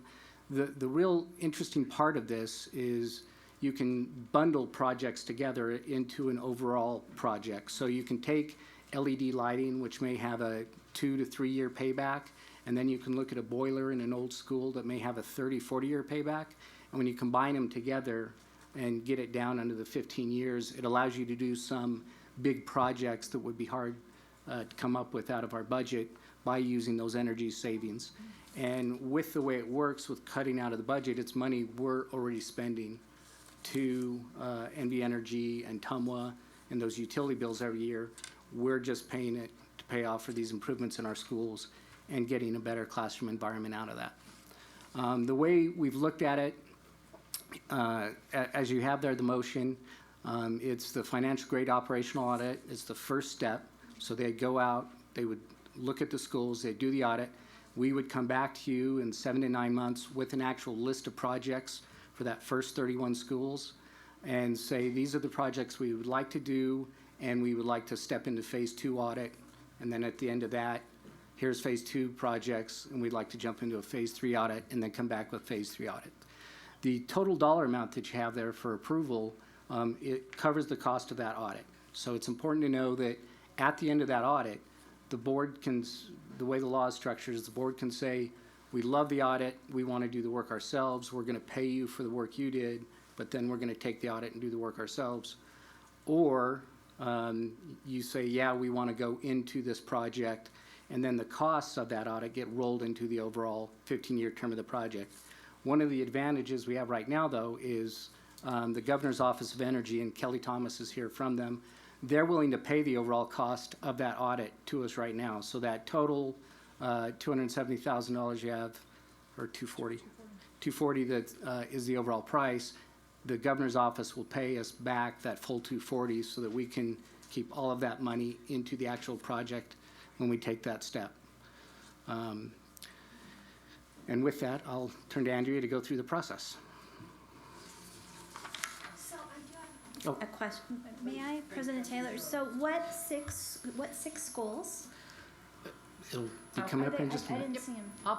It's coming. We'll go through that. Looks like Oh, it's coming. okay, sorry. Absolutely, no problem. But if you want to make the motion now, you, Easy. Regent Geddes. Well, thank you for having me. For the record, again, I'm Andrea Sullivan, Director of Procurement and Contracts. I have a timeline up there. I just want to show you. Won't go through every step, but I just want you to see we've been working on this long and hard. It's a very detailed process, and it is cumbersome and complicated, but we've worked through it. Jason has been phenomenal understanding performance contracting and helping us get through it. So we hope that this will end today in an approval of this phase 1 for the audit. One of the things on that timeline that we did do is we held a mandatory pre-proposal conference. So any firm interested in this RFP had to attend this, and we walked them through 6 schools. The idea being that they needed to see varied types of school, meaning elementary, middle, and high, and then schools of varied ages. And so the schools we visited is Spanish Springs High, Shaw Middle School, Sepulveda, Reed, Duncan, and Trainer. And the idea there is for them to get in and see what systems we have in place in the various types of schools and the schools of various ages, so they can use that to extrapolate across the district what types of projects might be possible and where energy savings might come. Then when you move to the financial grade audit that we're trying to get approved tonight, they will go visit each and every school in phase 1 and do a very detailed audit. So the first phase was to have them just visit 6 and get an idea of what we had in place. But this will be a much deeper, like he said, 6 to 9 month dive, and they will go into each and every school and administrative site in phase 1. And the way we worked out the phasing was to have all different types, all different ages in every phase. So we're not doing all of the oldest schools versus all of the newer schools. That way, hopefully, we'll get about the same amount of savings across each phase in order to pay for these projects. So I need to tell you there is a little error on probably the packet you have on this slide. The first bullet, I had that our Chief Facilities Management Officer was on the committee, while Joe Gabika would have been very valuable on the committee. He, in fact, was not on the committee. We had a second outside member who works for Clear Result as their Energy Smart Schools representative, and they are a contractor for NV Energy, and he was very familiar with performance contracting. We had the district's director of construction. We had the district's facilities director. We had our energy and sustainability manager, and because we're talking about a lot of money and how to finance things, we had our chief financial officer on the committee, and then we had a second outside member, which was a city engineer from the city, or staff engineer from the city of Reno, And he's currently working on an ESCO project right now, so he's very familiar with how these ESCOs work. This is the criteria that the group came up with to score each proposal on. Obviously, experience in this kind of work was very important. The technical approach included everything in our multi-page scope of work, but also looking at what projects they're proposing to do, what things they think they can do, and then what savings they think they can garner from these projects. Obviously, the cost of the projects and the savings that it would generate were a big factor. And then we looked at other things too, like, did they understand our facilities? Did they ask the right questions? Did they get the right information on their walkthrough? They had an opportunity to ask questions throughout the process. And did they, at the end, give us a proposal that showed us that they understood our facilities and also that the staff they're proposing to work on the project was adequate? We wanted people with great experience, with longevity with the company, because this is going to be a multi-year project. We like to see some stability with their staff and know that their project managers, engineers, designers were all very well experienced. So this is how the scores turned out. As you can see, the scores were very close when you average them. I will say, though, if you look at it a different way, we had 6 people on the committee, and 4 people voted to award this to McKinstry, and 2 voted to award it to the other company competing. So it was more, the averages are so close more because the different ways people score. Some people scored them very close together. Some people might have scored very far apart. But at the end of the day, either way you looked at it, it still came up with McKinstry as being recommended for contracting. So today we're here asking you to award the RFP to McKinstry and to award the contract for the financial grade audit, operational audit, in the amount of $240,000, or $240,307. And we'll entertain any questions you have. Thank you to you both. We will have any comments at this time. Trustee Rosenberg, then Trustee Gondon. It's a very simple question. If they're going to pay, if we don't have to pay for it, then it seems like it's a good deal. I mean, we are technically paying for it, but we're using money we would have otherwise spent on energy. So we are paying for it. We're just using the same money we're already spending and getting several capital projects paid for. What's this other group that's coming in that will help pay for it? Or did I misunderstand? Oh, for the audit itself. Yeah. I'm sorry. Yes, yes. The Governor's Office of Energy is going to pay for the audit as long as we move forward with performance contracting afterwards. If One way or another, right? Either we can do it or we can ask them to do it.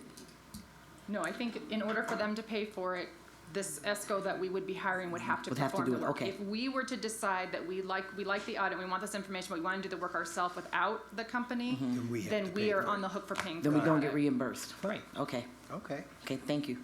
Trustee Gonda? Just trying to understand. Thank you for all your hard work on this.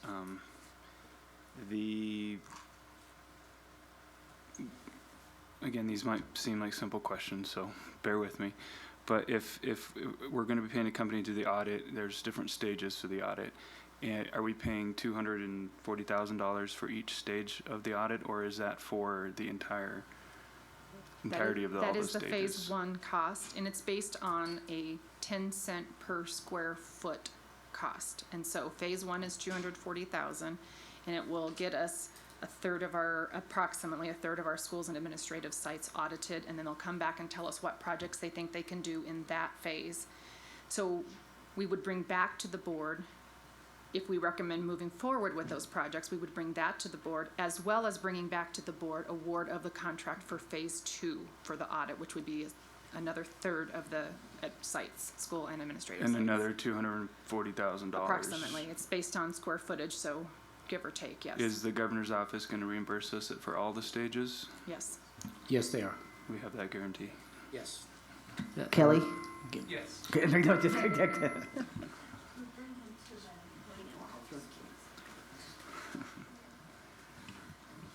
Oh, no, I was just kidding. I was just kidding. Unless you have something you would like to add at this time, this would be the time to do so if you'd like to.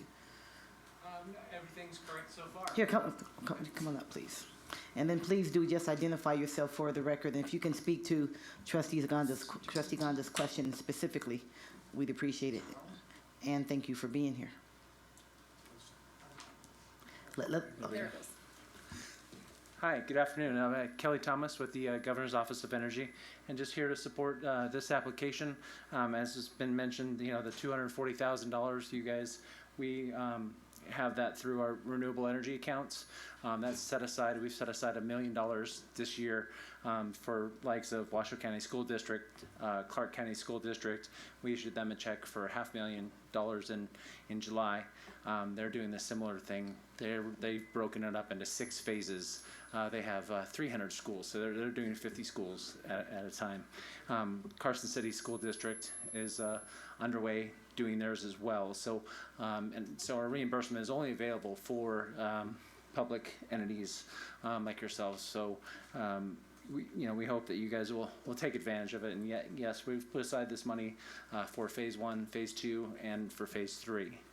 So it's definitely there, and just happy to support this, and also happy to see 2 of my alma maters on there, Lena Juniper and Sparks Middle. So, Could I ask a question while you're up? Yes. So, do we compete for that money with Clark County and the other school districts in the state, or when you say it's there, my concern is that as things go, you know, money year to year, 3 years down the road, we don't know where it might be, or, you know, is it guaranteed to the Washoe County School District? Because it would be difficult for us to enter into this contract, and then for phase 3, all of a sudden be stuck with the $200,000 bill. The 750, let's call it 750. The 750 is there. I put it in the budget specifically. Jason's given us a full, plenty of advance notice. I've also put in the money for, the phases that Clark County is coming in, and so the money is there, and we're trying to actually, we hope to increase it more than, $1 million a year. We hope to increase this program, make it available for more people, not less. Right, for this district, it's already been set aside. Yes. Okay. And it is important to note, again, Turn your mic on, please, sir. it's important to note that we will be coming back for Right. phase 2 and for phase 3, what I was so we will make sure at each approval step, those assurances are there as well. Thank you. I think Superintendent Davis was going to weigh in on that part of it. Well, you answered the question. I think that's an important part to know, that if we would bring it back to the board would approve it and know that the money was there. In the case the money wasn't there, the board would make a decision whether to approve or not approve. I move approval. Trustee Rosenberg, okay. Okay, you can have a comment. Once we have a second, we can still have comments. Okay. And we do have a public comment card that looks, so is there a second to that, and then we can go into discussion? I'll second it. Okay, there's moved in second. Why don't we have public comment, and then we'll hear from the board. JJ? Joanna Schumacher. Welcome again, Ms. Schumacher. You know the routine? I think so. Just get your mic on will be good. Thank you. For the record, Joanna Schumacher. I represent a large group of men and women who are bipartisan, and we have a little concern about what's going on with this particular funding thing. Some of that was addressed by what board member Ryan Gonda said, but the other half is it's not free money. That's taxpayer money that the state has put aside and put aside for these particular items. The other thing that concerns me is sometimes these changeovers, the savings that are supposed to come are not necessarily recouped. And so I hope that is part of the information. And then setting aside myself as speaking for a group, and I'll speak for myself on this issue. I've recently read some information that I hope is being investigated or is put in part of this, which is the damaging effects on hormonally as well as behaviorally on the children in the schools when they're exposed to too much of the blue light, which is very much prevalent in LEDs, as well as the computer screens that they're being exposed to. So I hope that that is part of this audit, so that they can find out if those are, if the LEDs are going to be in that blue range, which they tend to try to go that route. mainly because it's a brighter light, and so it makes things easier visually. However, they're finding it's causing hormonal disruptions in children as well as behavior problems because they're not able to sleep because of the too much exposure to the blue spectrum. So that's personal comment. Haven't talked with my group on that one, but thank you. Thank you, Ms. Schumacher. Trustee Rosario, you had a comment? So I just wanted Jason to, just for historical purposes, talk a little bit about your position and what's happening at a national level as far as trends, what school districts are doing with opportunities for programs like we're talking about today. And has the school district ever entered into this type of agreement in the past, and what was the outcome or not? And if you could just give a little history for people tuning in, just so they have a framework and a context, please. Thank you, Trustee. I'm Jason Geddes, the Energy and Sustainability Manager. It used to be a position in the school district of the Energy Manager, Bruce Deatkin being most recently the position. And then about 2 years ago, almost 3 years ago, the board reestablished the position and expanded it to sustainability. So it's looking at energy, it's looking at water, other utilities, looking at recycling, all sorts of sustainability initiatives for the board. And we're working on a district-wide sustainability policy through the process to bring back to the board. I think that bounced back from the idle-free schools policy into a much broader policy that we'll be bringing forward. And as Mr. Thomas had mentioned there, Clark County, or Carson City School District's doing this right now. Clark County School District is doing 50 schools a year in 6 phases. Douglas County School District just finished one. This is really popular over in California, where they do have a fund set up specifically for schools to make them more energy efficient to meet their climate change initiatives that are out there. But this is a national program that the Governor's Office of Energy in Nevada started to help us government agencies who had problem paying for that audit fee and that upfront cost to see if we could get projects out of there.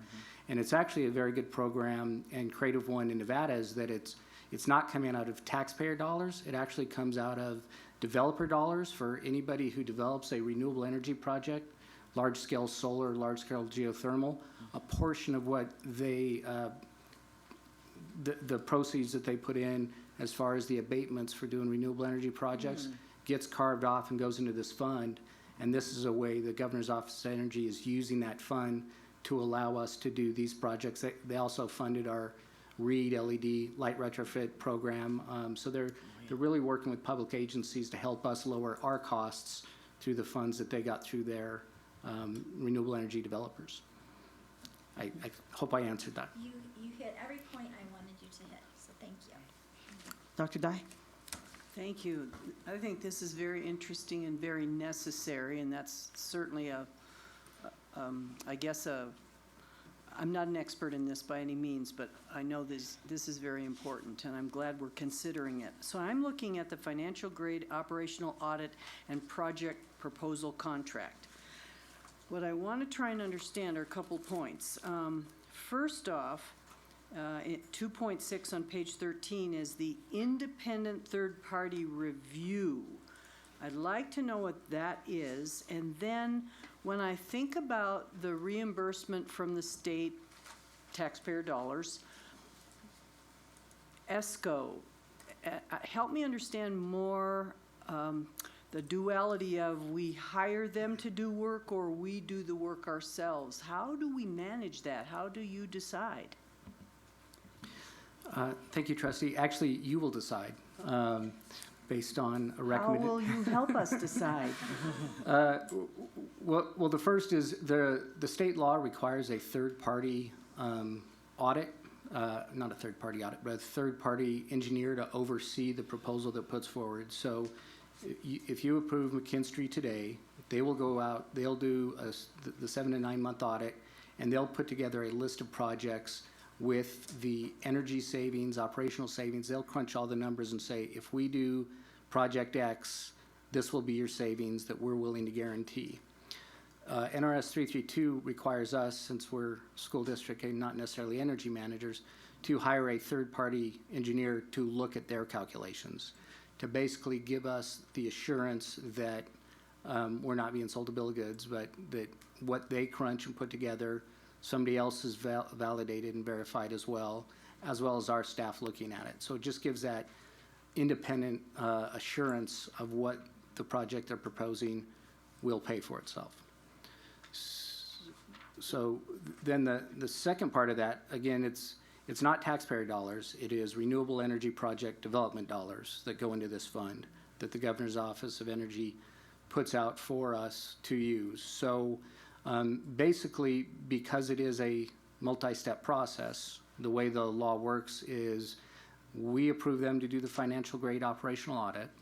They go and look at this first phase of schools.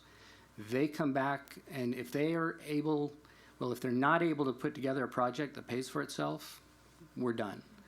If they are able to put a project that pays for itself and we decide not to go forward with the work, we have to pay them for their work in putting the audit together. If we decide to move forward with the project, then the Governor's Office of Energy pays us for the cost of that audit, and then we move forward with financing a project that would fit into that 15-year term of those various energy and operational savings that I mentioned. So the real incentive from the Governor's Office is it lowers the cost and it allows us to do more work for less money.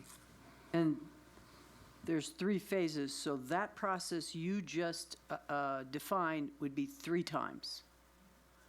Correct. Trustee Gonda? So a couple questions on the answer you gave to Trustee Nicolette. If we don't choose to move forward based on the recommendations, well, and I might have the wording right, but the firm that we're hiring, if they give us the energy savings and for whatever reason we don't choose to move forward, then by what I've seen on here, the Governor's Office doesn't reimburse us for $240,000, and then we have used taxpayer dollars at that point. Yes, that is correct, sir. So if we do the project, or if we do the audit and we don't move forward with the project, the Governor's Office will not reimburse us, so that $240,307 is backed up by the tax dollars, yes. Thank you. And then the other question related to that is that we have, just to understand it, is that we have somebody auditing the firm's work that we're paying for in addition to the $240,000. That is correct. How much is that? Assuming you choose to move forward today, we'll go out to RFP for that. We don't know the total cost of that. Trying to look back at the estimates, I think for $240,000, we did a project at the wastewater treatment plant that was $270,000 for the audit, and our third-party consultant was about $12,000. And does the Governor's Office reimburse us on that audit? They do not, no. So that's out of But taxpayer dollars? It's out of taxpayer dollars, or it gets rolled into the project cost, so it's paid for out of the operational cost savings. Right, but up front we would pay for it. Correct. And that happens 3 times? Correct. For 3 phases? Correct. So potentially we could be footing the bill 3 times for $240,000, all things considered. Yes, if we choose to do all the work ourselves in-house, we could be in that position, yes. But I would imagine that if we do the first phase of audit and we decide we don't want to move forward with the project, we probably would not proceed with phase 2 and phase 3 of the audit. Right, okay. And then can I just follow up with one question? Sorry to Please, go right ahead. monopolize. Do we have to do the FGOA? Yes. Is it required somewhere? It's the way the whole NRS 332 works for performance contracts, is it requires them to do that deep financial grade operational audit to ensure that the energy savings and utility savings are actually there. So they have to come back and guarantee that if they do a project, it'll meet those annual savings every year. And in order for them to put up that bond and guarantee those savings, they need to do that step and the NRS requires us to do that step. Okay, if we were to go down that route, but Correct. I guess let me phrase my question wasn't probably clear. In-house, what can we do to identify cost savings without having to go through this whole process with current staff that we have that will allow us to go in and do the work that we may or may not do anyways? We could identify certain projects that we could do, such as the LED lighting is something that we could identify as a project to do. Staff-wise, we wouldn't be able to do it in-house per se because we would have to bid out that work since the staff isn't there to do all of that work that would be in there. So we could identify certain projects.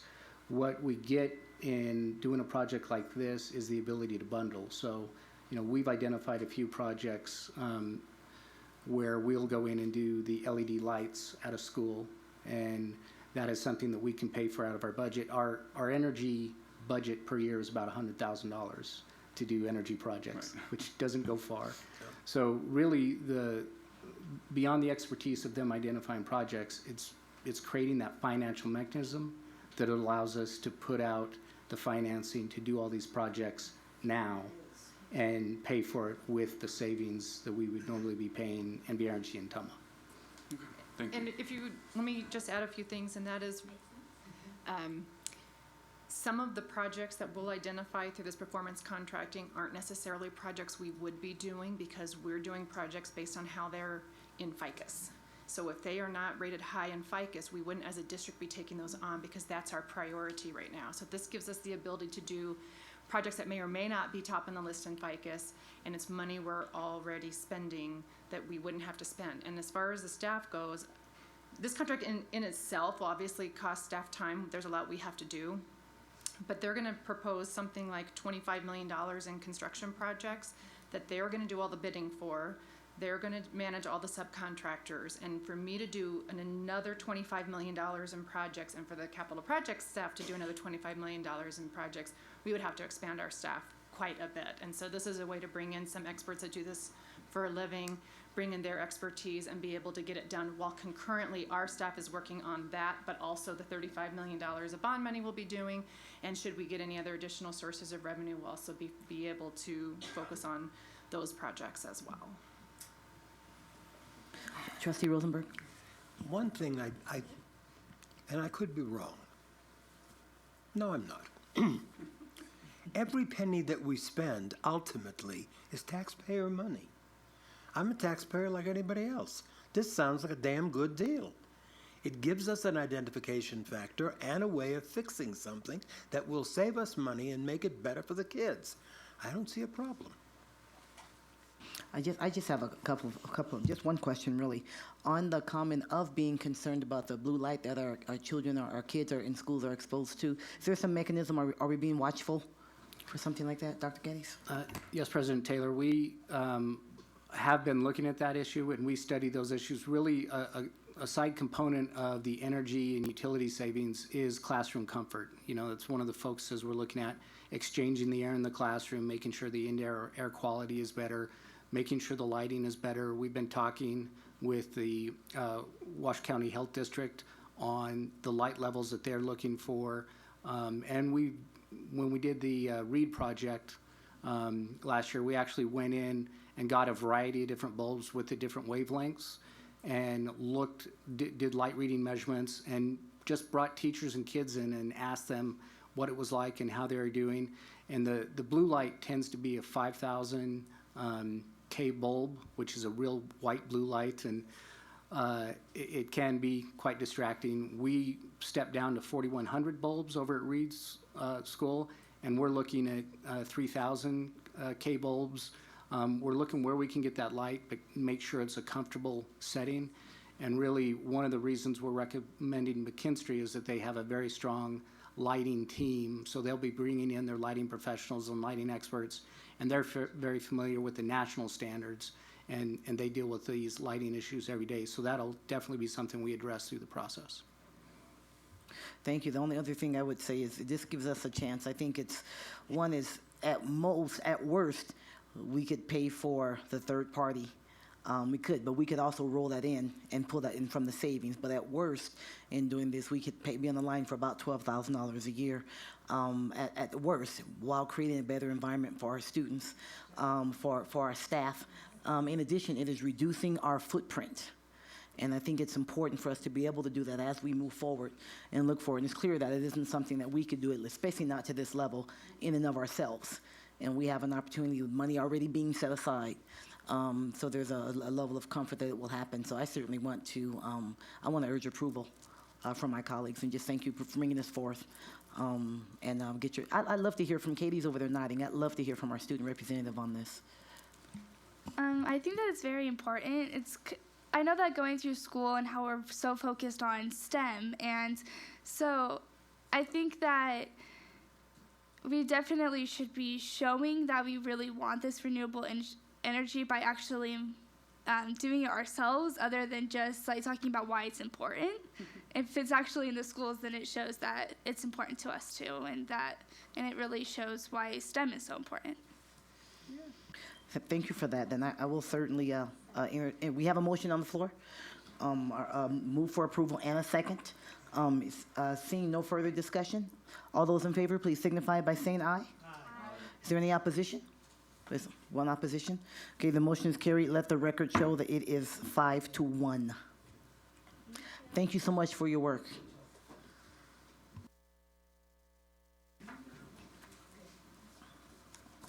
Okay, moving on to agenda item 6.02, discussion and possible action to approve the renewal contract with United Healthcare for the fully insured portion of the employer group waiver plan, and also approve the renewal contract with Savrix for self-insured wrap of the EGWP program with Medicare-eligible retirees for the effective date of January 1, 2017. This is for projected savings.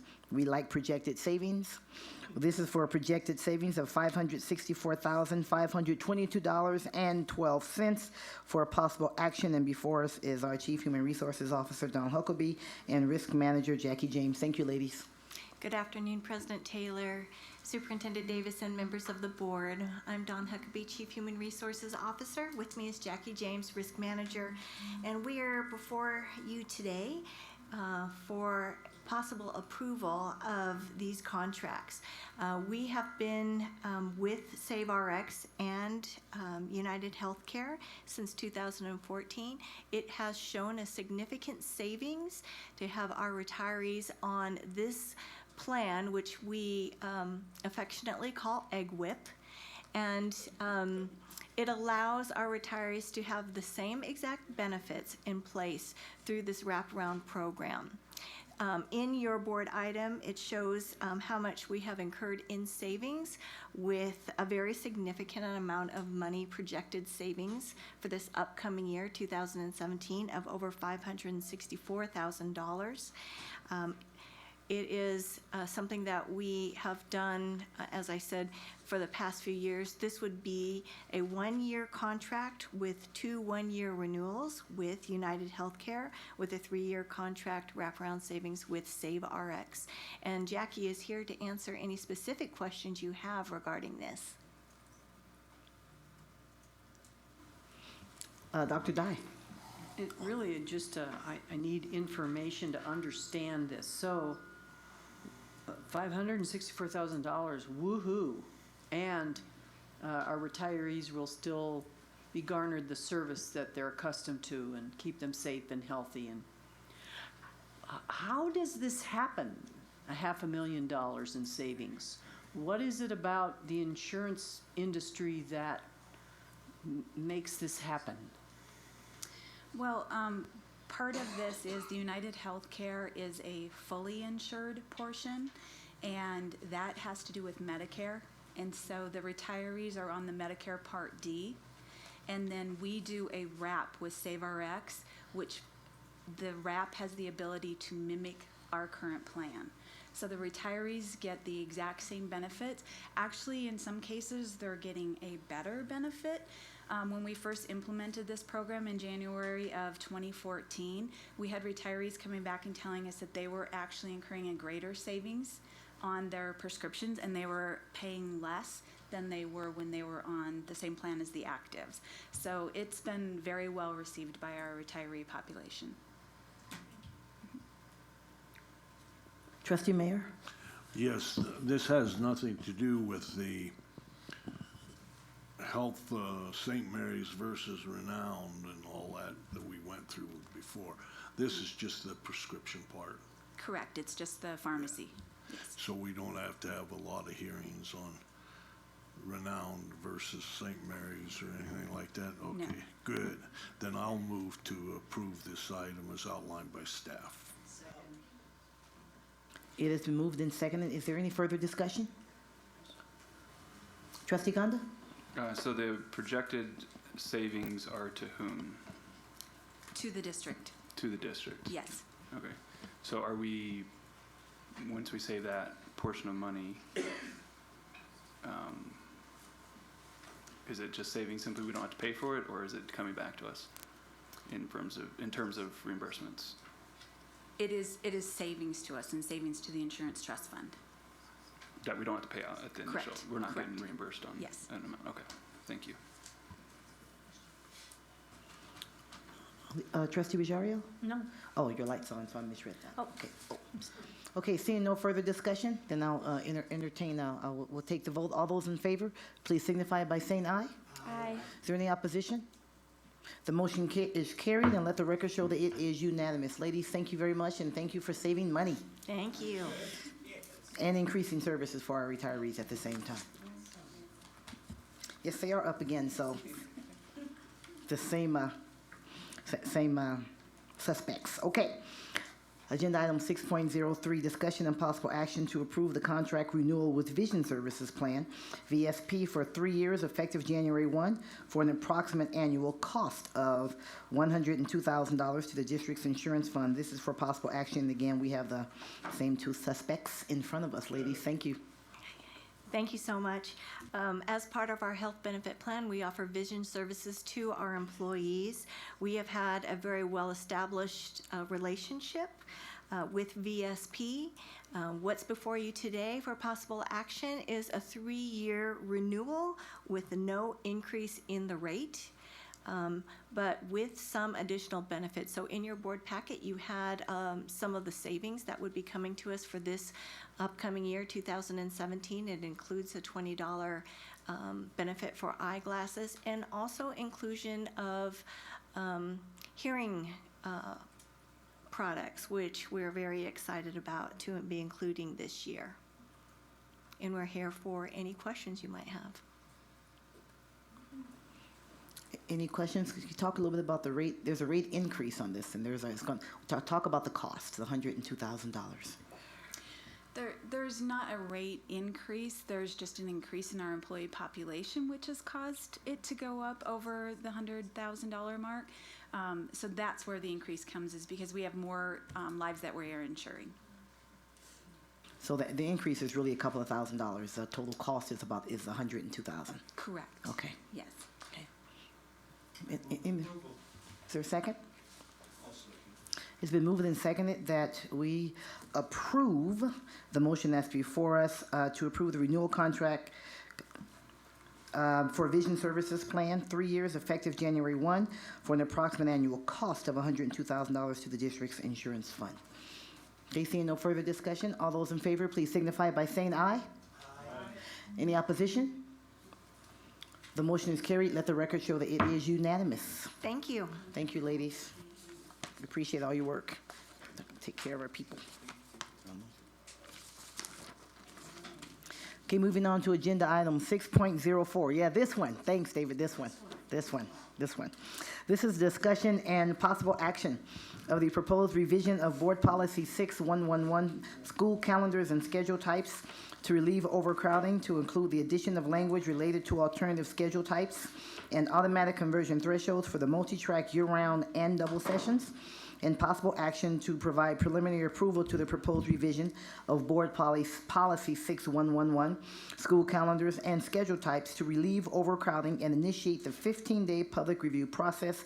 This is for a possible action, and before us is Dr. Kristen McNeil, the Deputy Superintendent, and our Chief of Staff, David Lazick. Good afternoon. Good afternoon, President Taylor, Superintendent Davis, members of the board, student representative.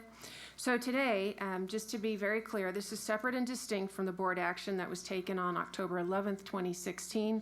What we are simply doing is to modify the current board policy 6111, school calendars and schedule types to relieve overcrowding. You have in your staff packets the information and the verbiage that we have added. So we are adding the conversion threshold that you all approved back in September 2015, and then also in April of 2016 for middle and high schools, the 120%. And that's simply what we are doing. If you all approve this, then we would move for the 15-day public comment section. And then Chief of Staff Lasik is going to clarify President Taylor's question from earlier.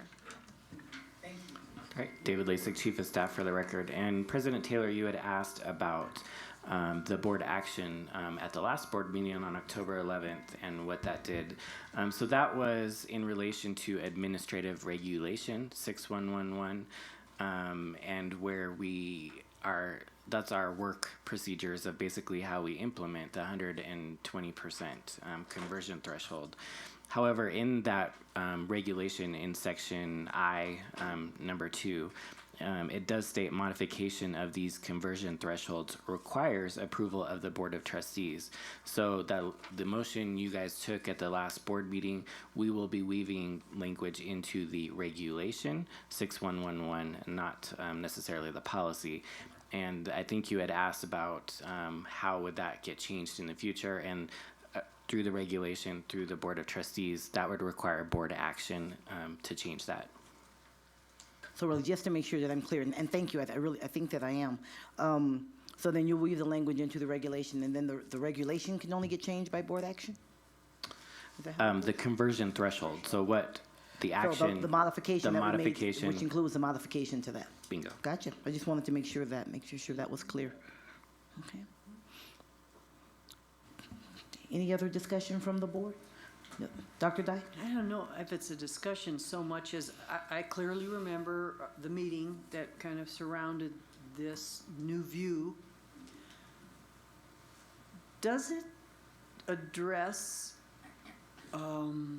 what we were trying to manage? I guess I asked the question because I feel it's just I sense that this is going to come up again. I sense that this is going to be an issue that comes across the table again. And I don't know anything. I just have a sense that the issue that we tried to mitigate in a fair way is not, this doesn't put it to bed. Am I making sense? Yes. Yes, and my understanding, and please correct me if I'm wrong, my understanding is this policy really just puts a policy around the vote that we took. It isn't intended to do anything other than putting into policy the vote that we took really back in September of 2015 for starters, and then that we modified 2 weeks ago. That is the only intention of this. Anything outside of this would have to be a whole different agenda item. Trustee Gonda? So the other parts of that piece of the puzzle, this complicated puzzle, which is not on the agenda, but things such as when we determine the base design, the threshold, at what date we do the count and all that stuff, that's a different regulation that lives elsewhere. That's not intended to be in here. Correct. Is that So correct? simply what we're doing is we're codifying your vote within the 120% that was taken back in September 2015 and then April 2016. There is a regulation that supports your board policy 6111, which talks about the entire school management, overcrowding management plan, the SOMP plans.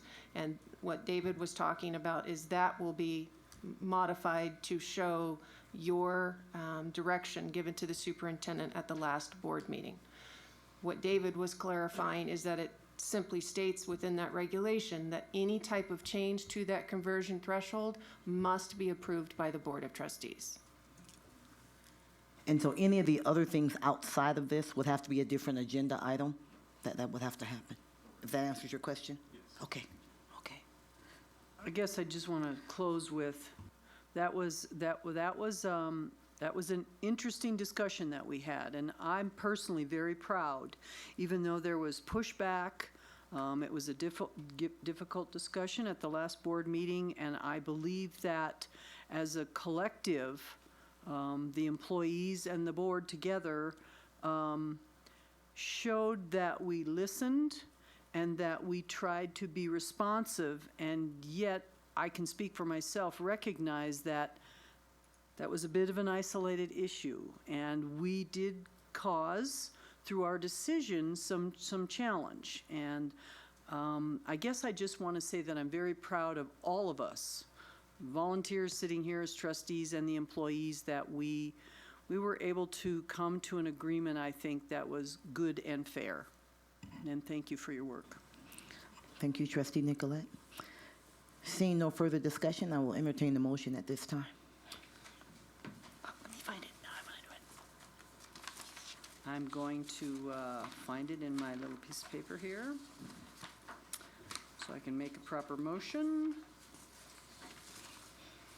I move that the Board of Trustees provides preliminary approval of the proposed revision of Board Policy 6111, school calendars and schedule types to relieve overcrowding, and initiates the 15-day public review period. Is there a second? It has been moved and seconded. Any further discussion? All those in favor, please signify by saying aye. Aye. Any opposition? The motion is carried, and let the record show that it is unanimous. Thank you, Chief of Staff, and I know the Deputy Superintendent is still here for the next item, agenda item 6.05. Update to the Board of Trustees regarding the conversion of certain underachieving public schools into achievement charter schools and the procedures for the operation of achievement charter schools, which is the Achievement School District, came out of the Governor's office, as you may recall, as authorized under Assembly Bill 448 from the 2015 Nevada Legislature. This is for information and discussion only. We'll turn it over to Dr. McNeil. Good afternoon, President Taylor, Superintendent Davis, members of the board, student representative, Kristen McNeil, Deputy Superintendent. So just very briefly, we just wanted to provide you with some updated information on our work as a school district around schools and what the legislature has proposed as far as the Achievement School District. So just so you all know, we have been meeting on a regular basis with staff from both the Nevada Department of Education and the Achievement School District. They have been very progressive meetings, very open meetings as far as what our expectations from the Nevada Department of Education, our superintendent, are related to the Achievement School District. So to clarify, we have 4 schools on the Rising Stars list. We were talking earlier in the meeting, we were celebrating our Shining Star, Anderson Elementary. So we also have some Rising Stars, and those schools were selected as far as schools that were classified in 2014 as underperforming schools. And those were Desert Heights, Natchez, I Can Do Anything Charter School, and the reconstituted charter school, which was Rain Shadow, which is now Encompass. All of those schools and their communities have been notified that they are on the Rising Stars list. But we want to make it very clear today that those schools are not automatically placed within the Achievement School District.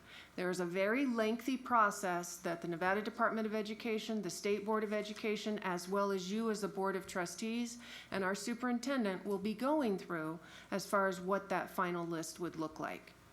The final list of Achievement School District schools is 6 for the entire state. We will not be notified of that until December.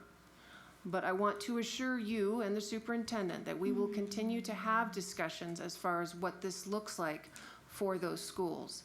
We are working as recently as of this afternoon to make sure, and we're very transparent about this, we feel that as a school district with our acceleration zone and our school leadership that we have in place right now, that we would not have a school in the Achievement School District.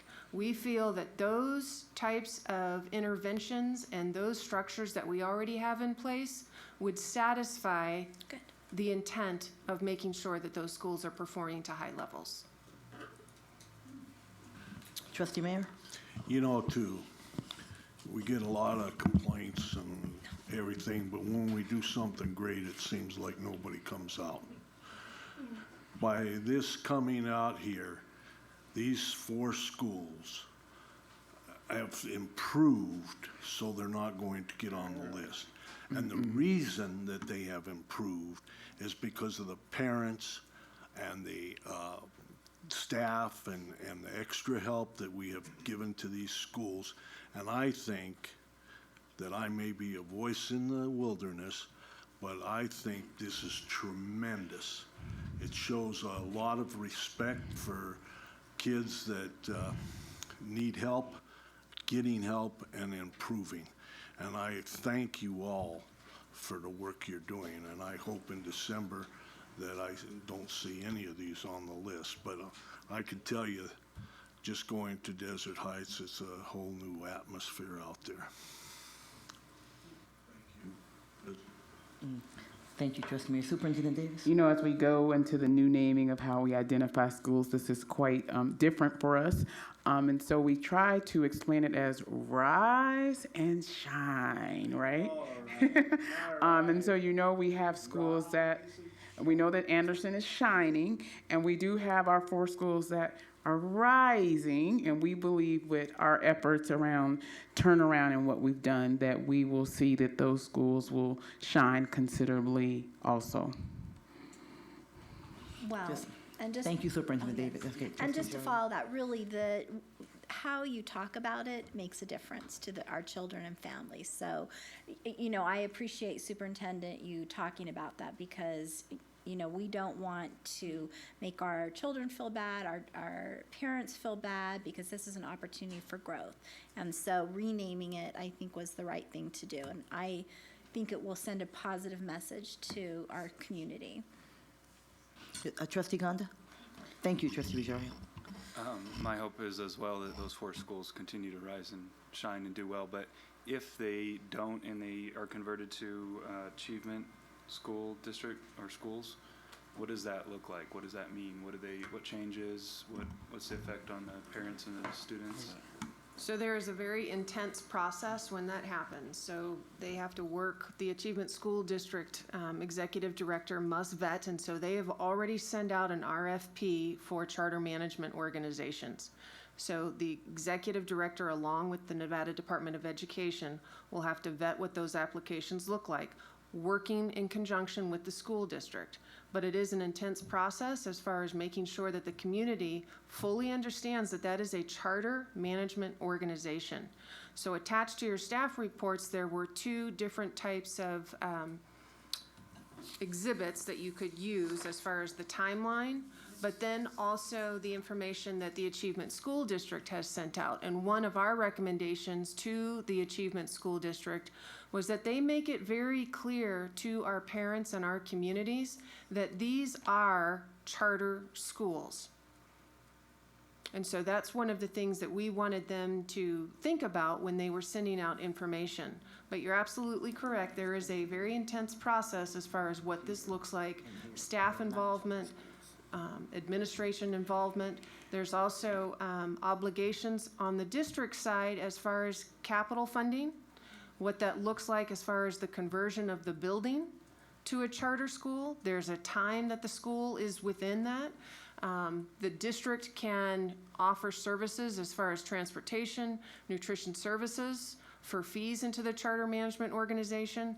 So these are all the discussions that are currently going on between the district and what that would look like. But again, our hope and our desire is that we will not have any Washoe County schools within the Achievement School District.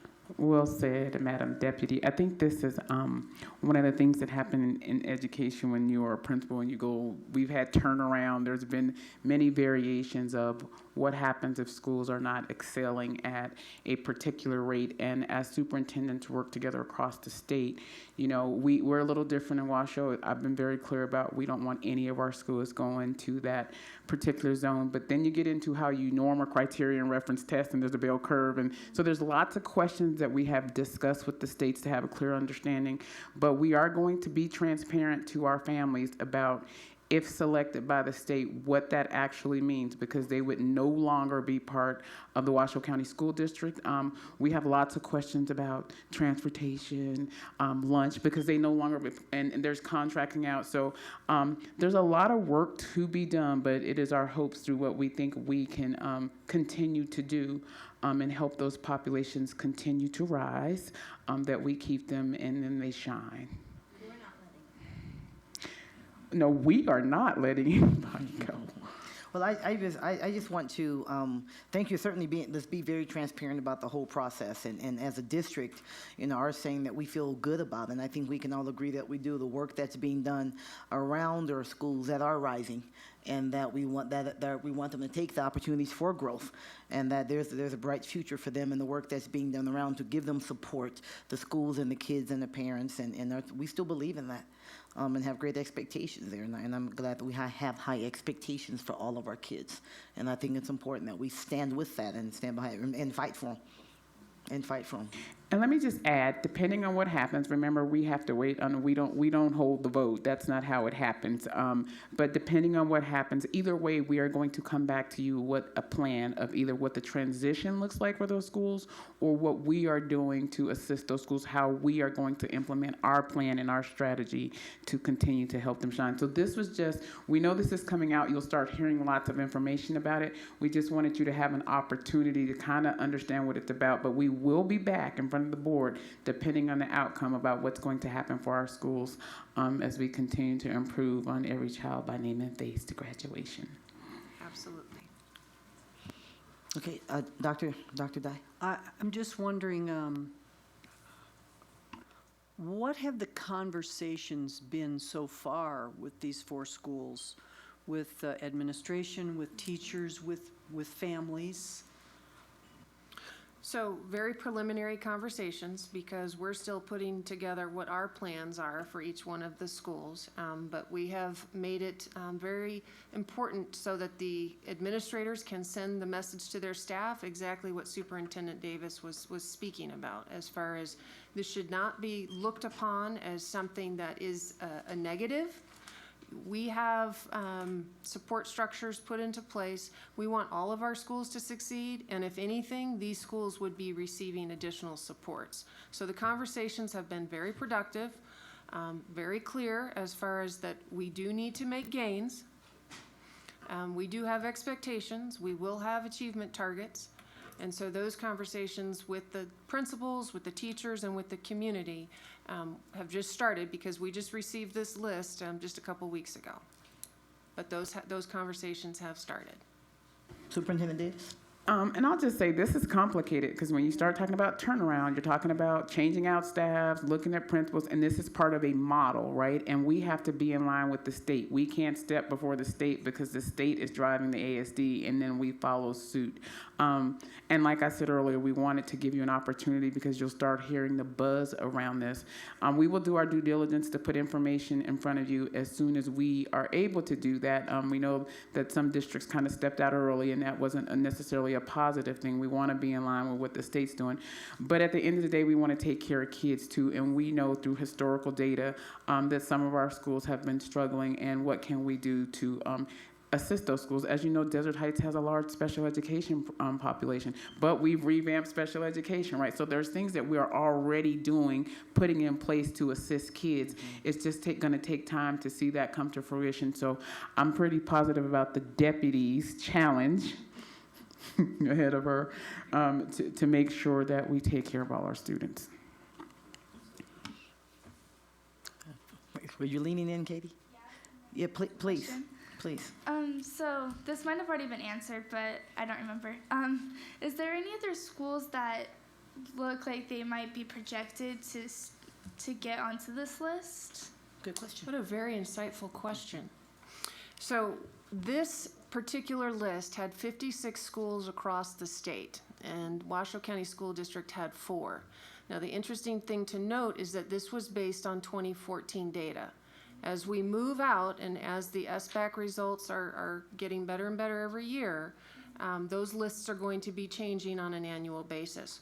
One of the things that we asked, as far as when these regulations were to be put into place, is that we're looking at multiple years of data, so that a school is not judged on just one data point. So they will be looked at for over multiple years. That is our argument to the Nevada Department of Education, because that's fair. Schools change from year to year. Different cohorts change from year to year, so we want to make sure that we're looking at a data trend. That really was an excellent question. And I think it's important to note that the data being 2 years ago, I mean, you think about other interventions that have happened and other types of wraparound services and things that have been changed along the way that changes the picture of the school. So certainly with getting credit for the work that's being done in those schools already, I think it's also really important. Thank you, Dr. McNeil. We will stay, we know you keep us informed, so thank you very much.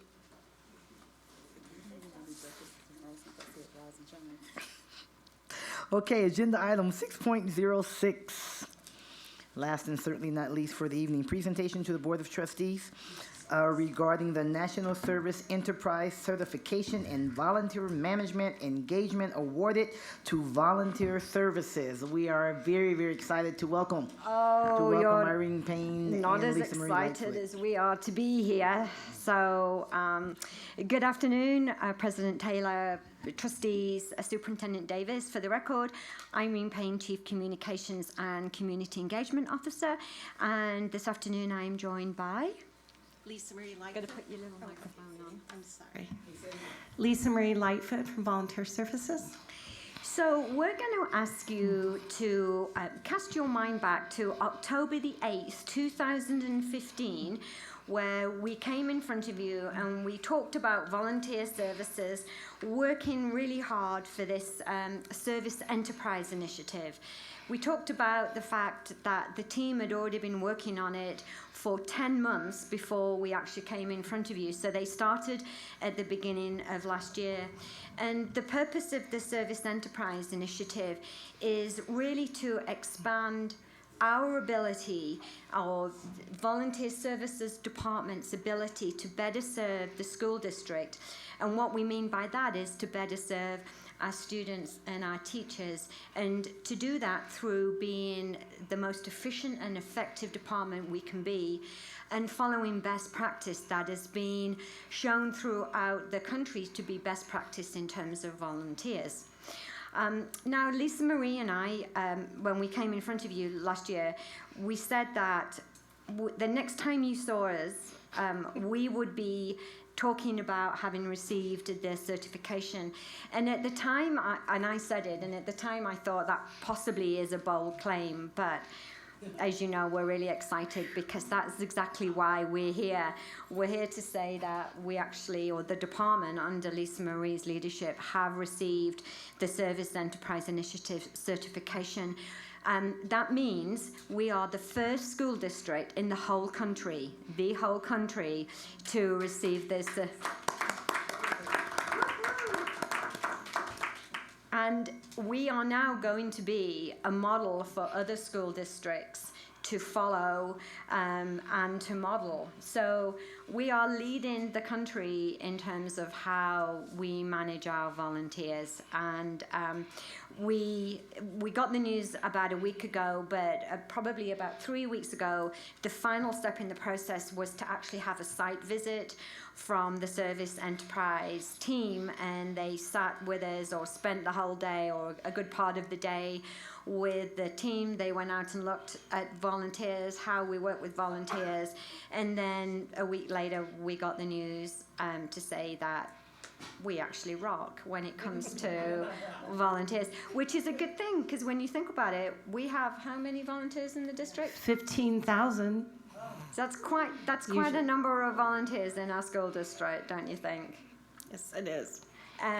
So I think I can speak for Lisa Marie when I say that we're incredibly thankful for everybody in the school district, everybody's support from the superintendent to the deputy superintendent to your volunteer board, everybody who has worked with us to be the best that we can be in terms of providing volunteers to our schools and our principals and our teachers and our kids. And Lisa Marie, do you want to add anything? I just want to thank Krista McNeil and Irene Payne for their support through this effort.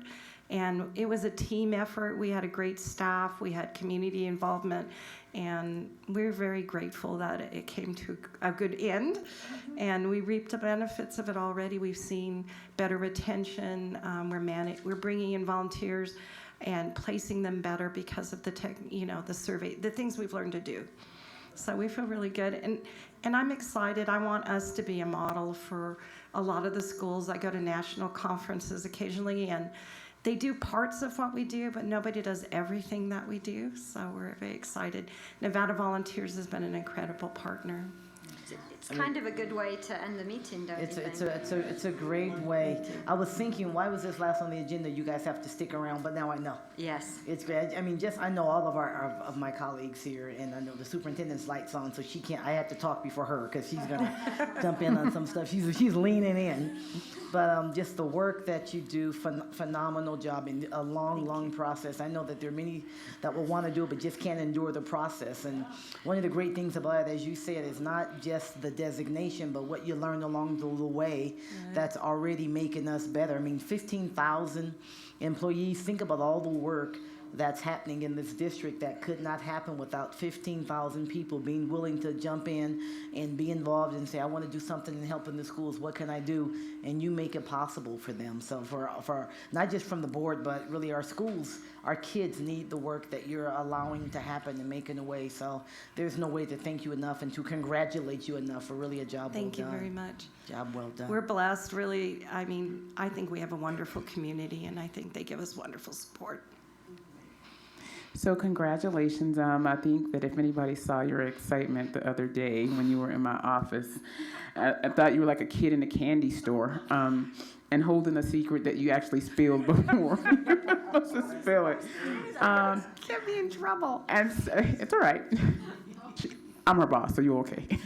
But it was just really great to think about the work that we do and the work that you do with volunteer services and how it's grown since, even since I started, and there's so many things that you guys do, foster grandparents. This is so much that gives back to our students, and it shows that we do value community. And here's one of the things that I actually really loved about it. Often in this role, you're so busy, but when you have an opportunity to have one-on-ones and you actually get to know people outside of the work that they do, and you came to my office early, and I probably was running around going crazy, but then I actually stopped and we just started talking, and it was wonderful.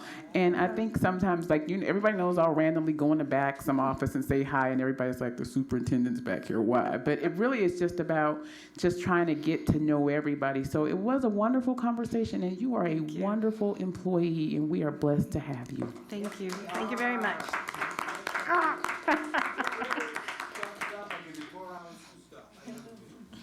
Well, just outstanding job, Lisa Marie. Thank you, and for your staff, your team, and your volunteers. Thank you very much. Again, congratulations. Yay. Yay. Very good. Okay, our last item, we have more public comment. Do we have, I thought I saw a card. Okay. Joanna Schumacher. Welcome, Ms. Schumacher.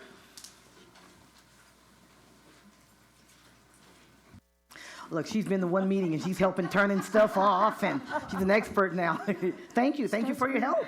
It starts reverberating. For the record, Joanna Schumacher. Again, I'm representing a large group of bipartisan men and women who are interested in our public schools. We have come, and I've waited till the last to ask for two of you to be brave and to put Common Core on the agenda. We need to be talking about this. It's not going away, and you are missing an opportunity because there are many groups out there that are concerned about this, and we understand, unlike some of other groups, we understand that not all of this is on your shoulders. And we could be a force for good in helping you get some legislation to correct some of these problems that are coming up. But we can't do it without discussion. And we need to be talking about this, and we need to be involved in the process if you want us to help you get things corrected at the legislature. So I'm asking, I'm begging, I need two of you, superintendent, board members, please put this on the agenda so that we can have a full discussion on this. Thank you. Thank you, Ms. Schumacher. Juanita Cox. Ms. Cox, welcome once again. For the record, Juanita Cox. Earlier, there were concerns about personal records of minor students without approval from parents. There were concerns the records are available to third-party online software and applications used in the Washoe County School District will share with even more parties. This appears that it violates FERPA and the FERPA standards. Profiles and even psychological profiles will be shared with these unknown parties violating FERPA law, and as we know, nothing is safe in electronic form. I'm putting you on notice, your first notice today, to correct your violations. Thank you. Thank you, Mrs. Cox. JJ, any other comments? That's it. Okay, seeing none, then our meeting is adjourned. Our next meeting date is November 15th, 2 p.m. Remember, so it won't be the second Tuesday because that's election day. It will be, and no school that day. It will be on the third Tuesday, right here, November 15th at 2 p.m. All right, thank you, everybody. The meeting's adjourned.